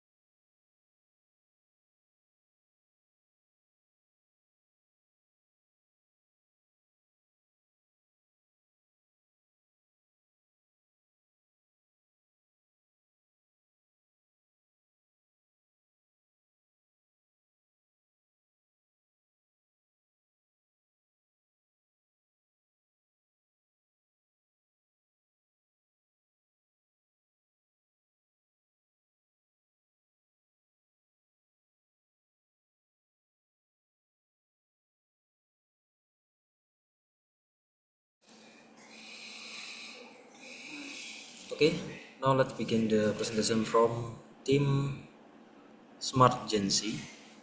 Please share your screen. You have 7 minutes and your time start now. Of course.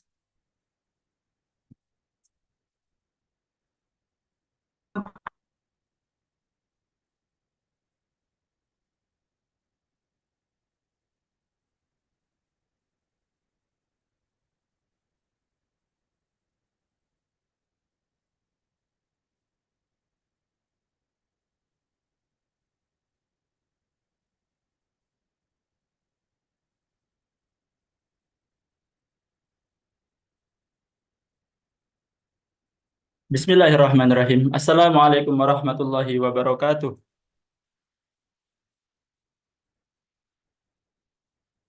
Respected panel of judges, allow me to introduce myself.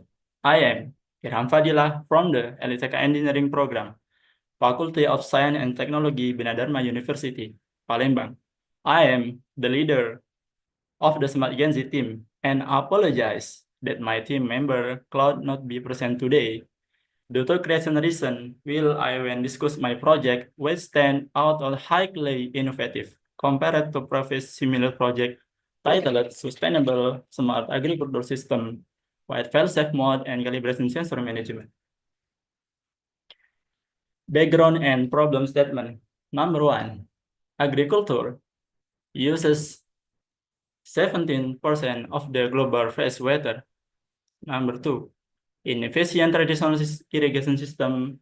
And number 3, water waste of traditional agriculture. And 4, needed for smart solution. Needed for smart solution. Optimize water usage.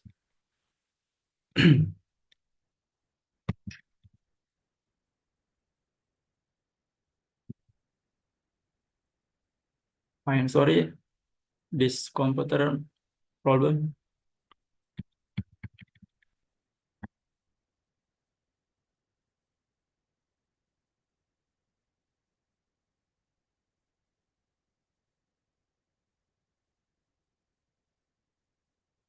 Agricultural system component. This is soil moisture sensor and the ultrasonic sensor and not MCU and dual pump system and supporting component, with the relay, wire, and another.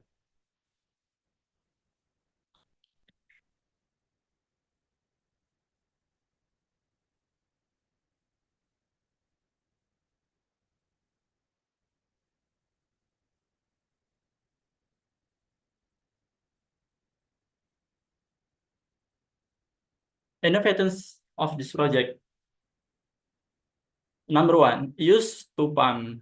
And number 2, dual mode, manual and automatic. Number 3, notification real time. And number 4, fail-safe mode. And number 5, smart calibration sensor. And number 9, Wi-Fi manager. And system workflow. Number 1, start and initialize. System begins step initiating Wi-Fi portal for 3 minutes. If connection, connect to Blink app for remote control. If violates, enter as file-safe mode. In the file-safe mode, let indicator no Wi-Fi on, buzzer sound intermittently, sensor control, pumps automatically. Normal mode, with connecting system active web server for calibration sensor. And calibration sensor interval allow login for calibration setting. Reset available if password is forget. Operation mode. And number 1, manual, user control pump via Blink.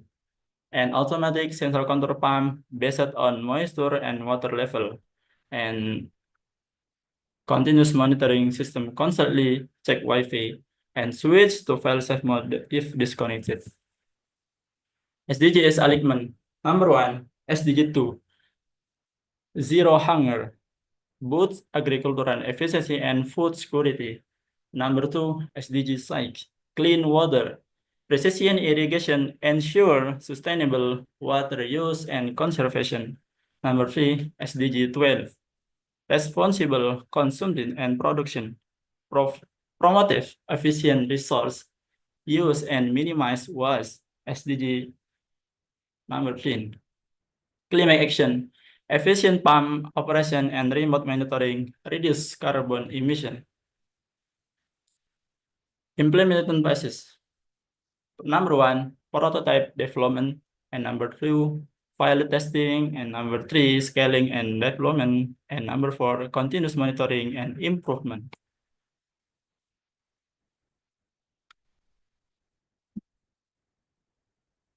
I'm sorry. I'm sorry. What asset impact for the project? What distinct the system? We went traditional system in week 1, use water 10.5 liter, and win IoT system when you can water 6.3 liter and saving 4.2 liter. And test duration and 20 hours, and number test is 13. Success operation this 13 and the success 100. And cost solution. Number 1, successful water saving 14%. And number 2, sustainable for difference agricultural testing and reliable performance 98.30.3%. And thank you.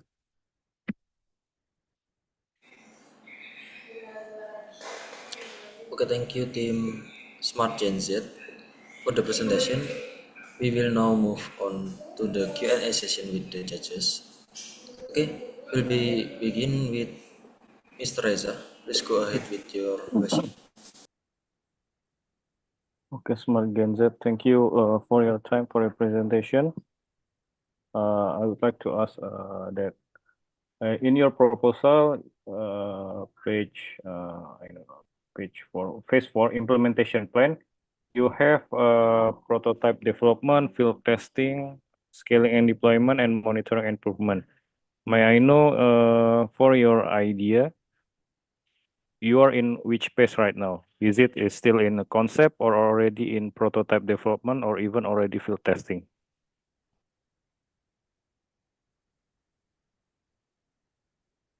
Yes, sir. I'm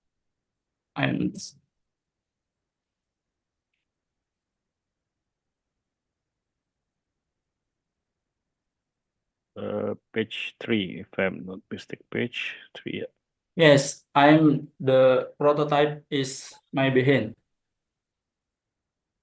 Sorry, you already have the prototype or you still in prototype development?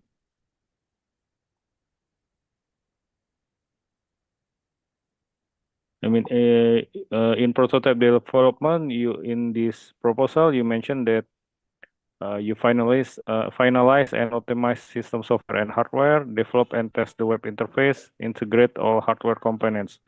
If you are saying that you are already in prototype development, which step are you right now? Yes, sir. Which part? Do you already integrate all hardware components, sensors, pumps, IoT module? Yes. Wait.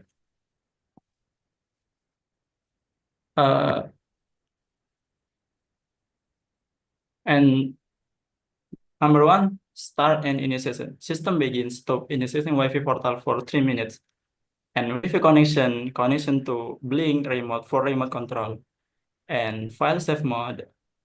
And if pilot to Wi-Fi connection is file save mode, and normal mode when connect system active server calibration, and operation mode and manual and automatic and continuous monitoring.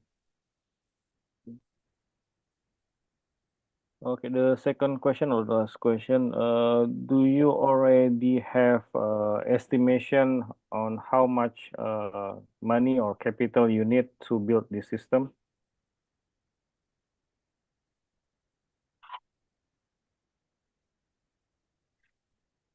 Yes, sir.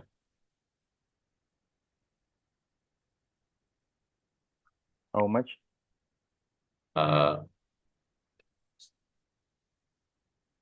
I'm calculates. Wait 4 minutes. Do you have any maybe slide to share?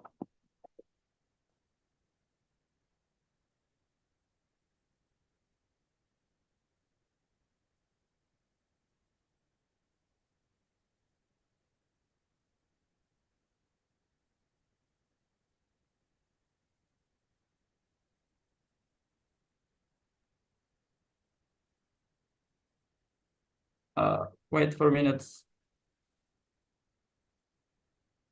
This project, 415 tons that 400? 415 to hundreds.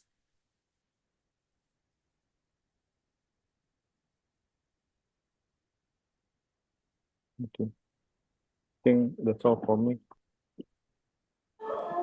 Thank you. Yes, sir.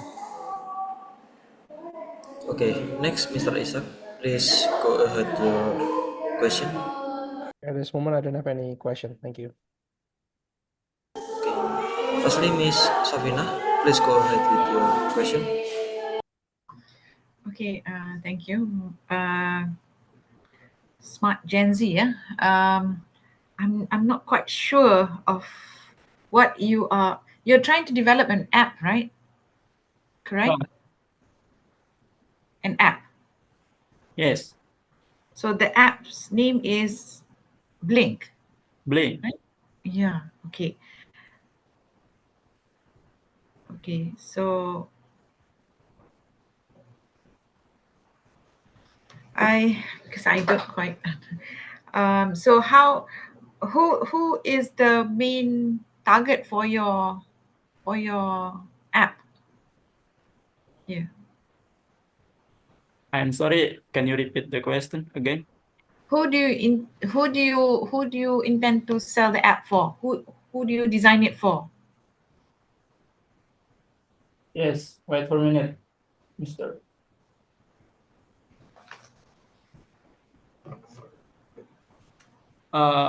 In testing, we encounter long-run testing this project without Wi-Fi connectivity, and what is the urgency? We stand the farmers in remote areas. Ton struggle with limited or no access to internet Wi-Fi connection. It is common challenge in rural and remote regions where network infrastructure is still lacking.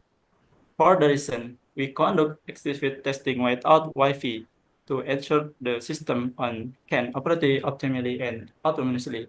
This project is specifically designed to assist farmers in remote areas, making it essential that the system future and recently to low connectivity condition or aerial to its development and the testing process. Thank you, sir. Okay, thank you, sir. Thank you. That is all from me, moderator. Thank you. Okay, thank you to all the judges for your question and thank you for your presentation team. Smart Kinship. You may now exit the meeting room. Judges, please hold on for 2 minutes while the next team join the breakout room. Thank you.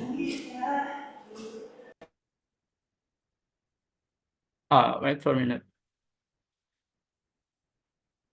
Today, we stand on the brink of agricultural revolution. Our automatic irrigation system is not just about automating a test. It's just about empowering farmers, conserving our planet's resource, and feeding growth a world. Together, let's transform each drop of water into a wave of change, creating a future where technology and nature need for global sustainability. Thank you. Okay, thank you.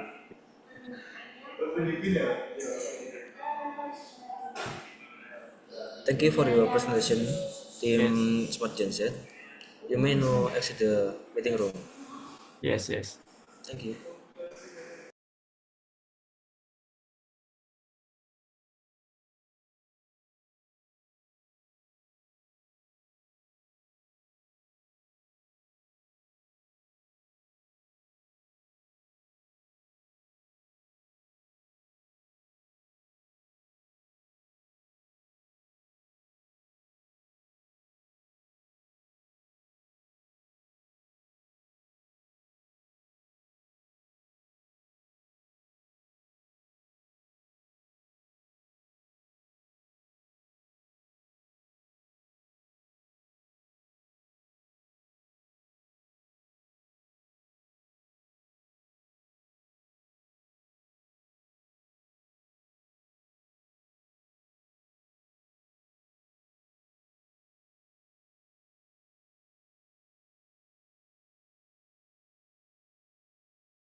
your screen.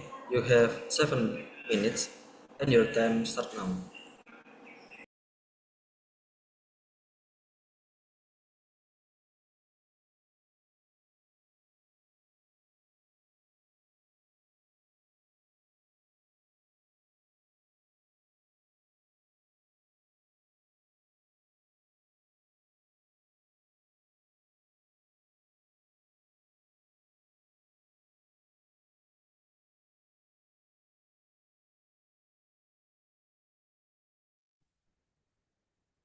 All right, good afternoon, everyone. Thank you for the opportunity for us to present our innovative project. We are the Gen Z team, and today we are excited to introduce CISPAC, which is Seaweed as Packaging.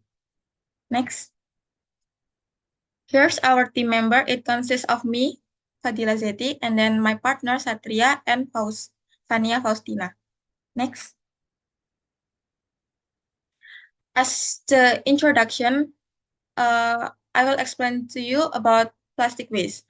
Plastic waste is one of the most pressing environmental issues globally. Indonesia, unfortunately, ranks as the second largest contributor to marine plastic pollution. Given this challenge, we are identified a unique opportunity. Indonesia is one of the largest producers of seaweed, a renewable resource with a great potential for sustainable applications. Our goal with CISPAC is to harness this resource to create a biodegradable, compostable packaging. Next. Yeah. Okay,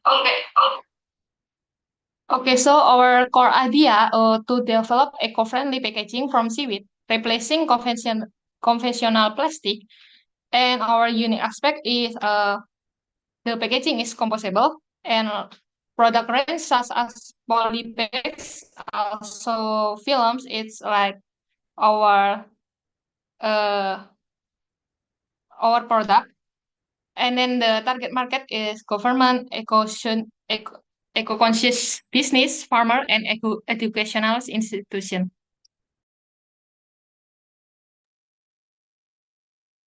Our product aligns directly with two important sustainable development goals, which is SDG 12, which promotes responsible consumption and production, and also SDG 14, which helps to protect marine biodiversity and prevent plastic pollution from entering our oceans. Additionally, by resourcing seaweed sustainability, we support local coastal communities. CISPAC has both environmental and social impact, advancing sustainability at multiple levels. Next. Okay, so seaweed is abundant in Indonesia, ensuring a steady supply chain and economic sustainability. Also, the scalability is initial focus on Indonesian market, with future plans to expand to the international eco-friendly markets. And there is also production process. This is just a brief overview of the process from the journal that we find. First, there is seaweed harvesting, like collect specific types of seaweed as the main raw material, and then polysaccharide extraction. He, and then adding flexibility, mix in ingredients like glycerol and other to make it flexible, like similar like the conventional plastic, and then mixing and molding, combine the seaweed extract and flexible ingredients, and then pour it into mold and shape it into thin films, and then drying the film and become the bioplastic films packaging. Next. Also, our market strategy, targeting sustainable brands, eco-conscious companies, and government agency, and then educational campaigns to raise awareness about sustainable packaging, and branding and awareness, participating in eco-friendly events, educational sessions, and collaboration with local communities, also with eco-friendly brands to promote our product. Also, environmental vision is by reducing plastic pollution. CISPAC contributes to cleaner ocean and healthier ecosystem promote sustainable agriculture, benefiting coastal communities and biodiversity. Thank you. That's it from our team. Okay, thank you, team Gen Z, for the presentation. We will now move on the Q&A session with the judges. Okay, we'll begin with Mr. Reza. Please go ahead with your question. Okay. Thank you for Gen Z team for your presentation and also for the moderator. I would like to ask maybe two questions regarding your solution in this proposal. I would like to ask whether you already Recording in progress. create the dummy or having maybe one piece of sample for this suit plastic bag, or this is just a concept or still a concept? This is just still a concept. Okay.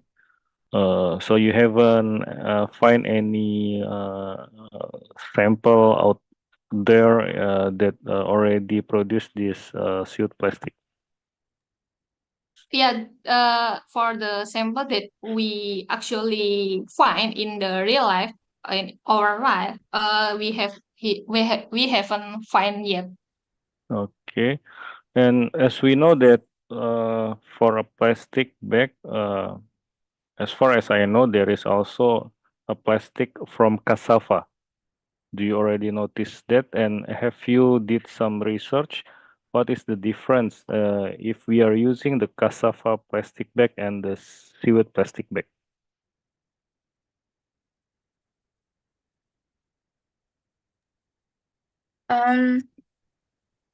I think both material are good for replacing plastic, but we use seaweed because our focus is more to the SDG 14, which is by not polluting the ocean. And we also want to use the material that are in the sea. Okay. Okay, then one more question last. Based on your research, since this is still a concept, do you already have any calculation about the cost estimation to produce this seaweed plastic? Not yet, sir. Okay, thank you. So we haven't reached that stage yet, but a rough estimate will be account for the research, production trials, and also the initial marketing. Okay, thank you. Thank you. That's all from me. Okay, next, Mr. Isaac. Please go ahead with your question. So let's say you do the C-spec in here. Like, do you think the price will be cheaper than plastic? Can you share to us about the price comparison between your product compared to plastic and also cassava? Where is the positioning of seaweed packaging?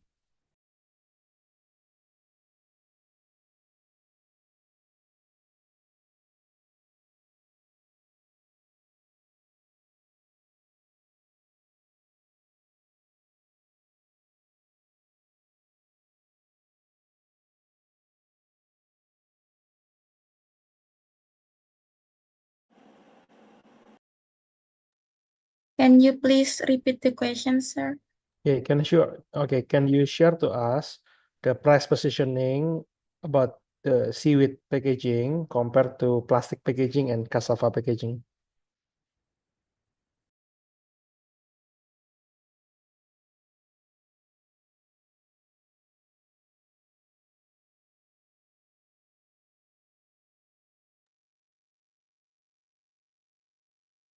So I think that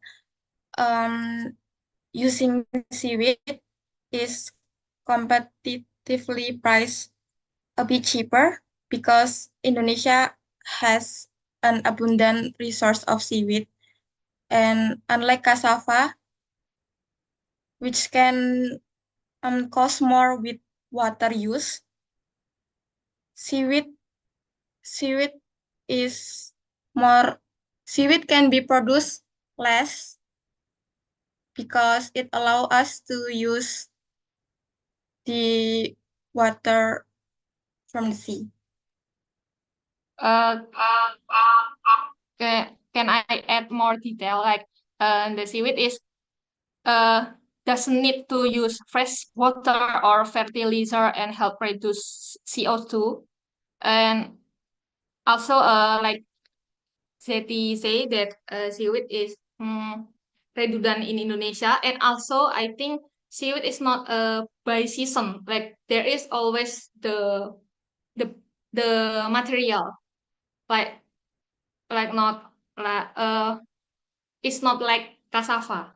Like maybe sometimes there is no the material, or yeah, and using water, or yeah, like that. So thank you.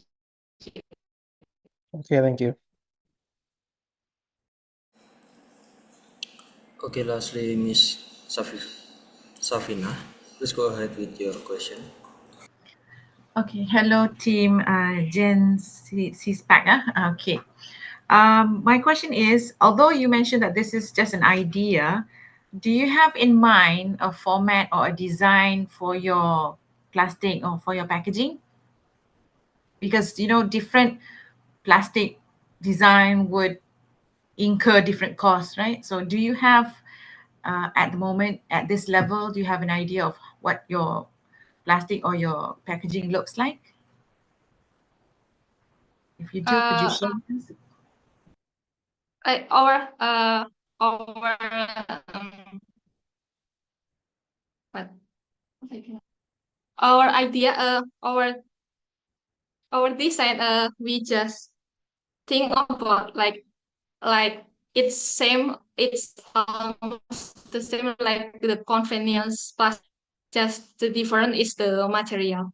It's not like there is no difference. Like we haven't think really really deep into the design, because we haven't like research more about like what we need to make the bioplastic from seaweed, like that. So we have not yet about thinking about the design. Thank you. Yes, may I also add that we only plan to start with the standard shapes like poly bags and rolls, and minimizing complex design for now. Thank you.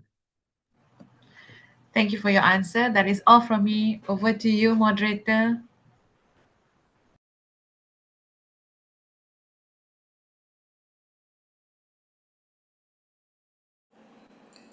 Okay, thank you to all the judges for your question, and thank you for your presentation last team.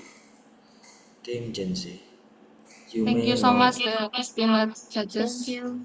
for the Okay, question team and feedback. Gen Z, you may now exit the meeting room. Thank you.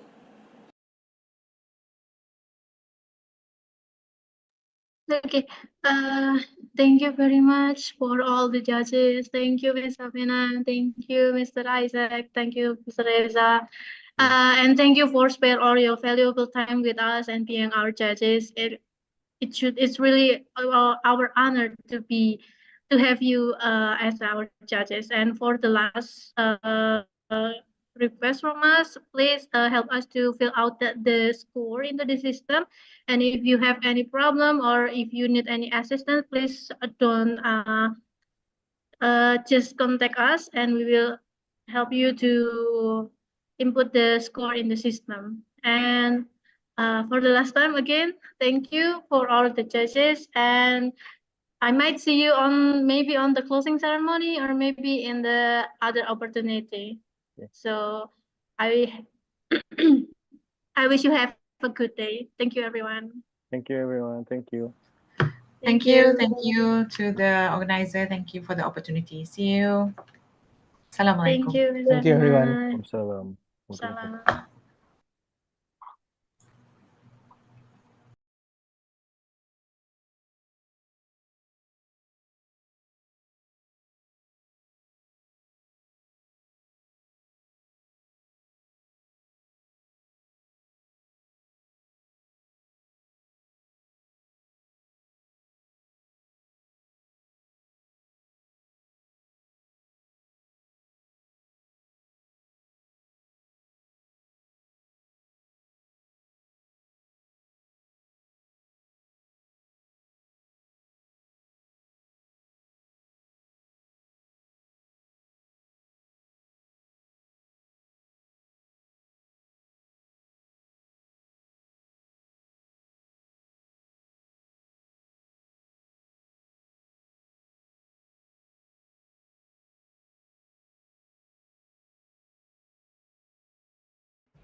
Universitas Muhammadiyah Malang mencetak SDM sesuai kebutuhan masa depan.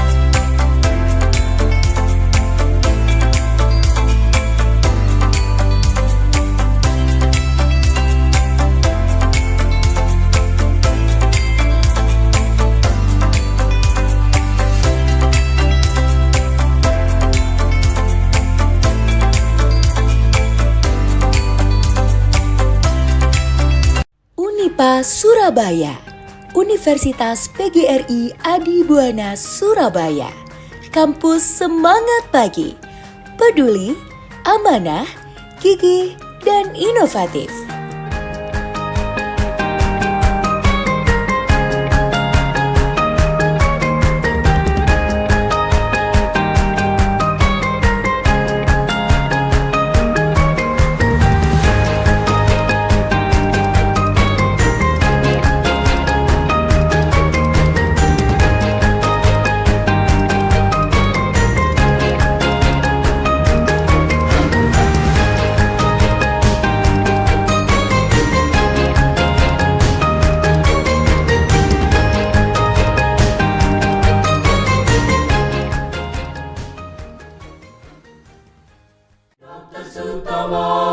Kebanggaanku, ku berjanji padamu untuk meneruskan cita-citanya sebagai bakti pada negeri Indonesia. Selamat datang di Universitas Merdeka Malang, tempat pendidikan berkualitas dengan fasilitas modern dan dosen yang berpengalaman. UNMER Malang menyediakan pilihan program studi yang beragam dan relevan dengan kebutuhan dunia kerja. Bersama UNMER Malang, mari kita raih masa depan gemilang.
Universitas Strada Indonesia, kampus swasta yang telah terakreditasi B, memiliki berbagai program unggulan menunjang branding internasional. Dengan pemberdayaan dosen yang profesional di bidangnya, maka terciptalah mahasiswa yang inovatif, adaptif, dan kompeten. Memiliki 14 program studi dan 4 fakultas dengan jenjang vokasi, sarjana, profesi, magister, dan doktoral. Dengan atmosfer belajar yang nyaman, pelayanan yang ramah, serta lingkungan yang asri, mendukung berlangsungnya perkuliahan yang kondusif. Efektivitas pembelajaran pun tercipta.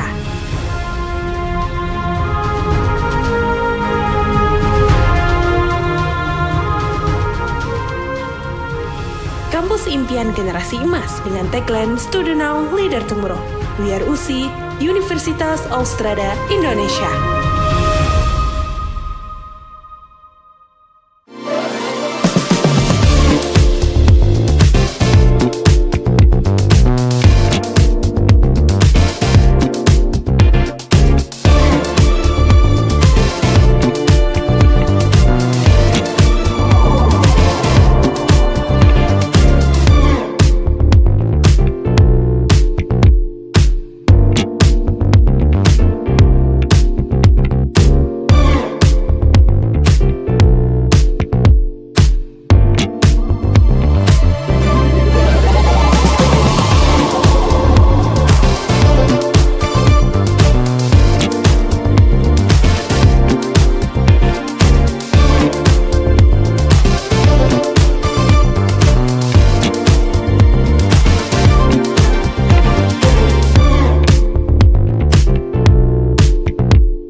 selamat datang di Time Podcast by Times Indonesia.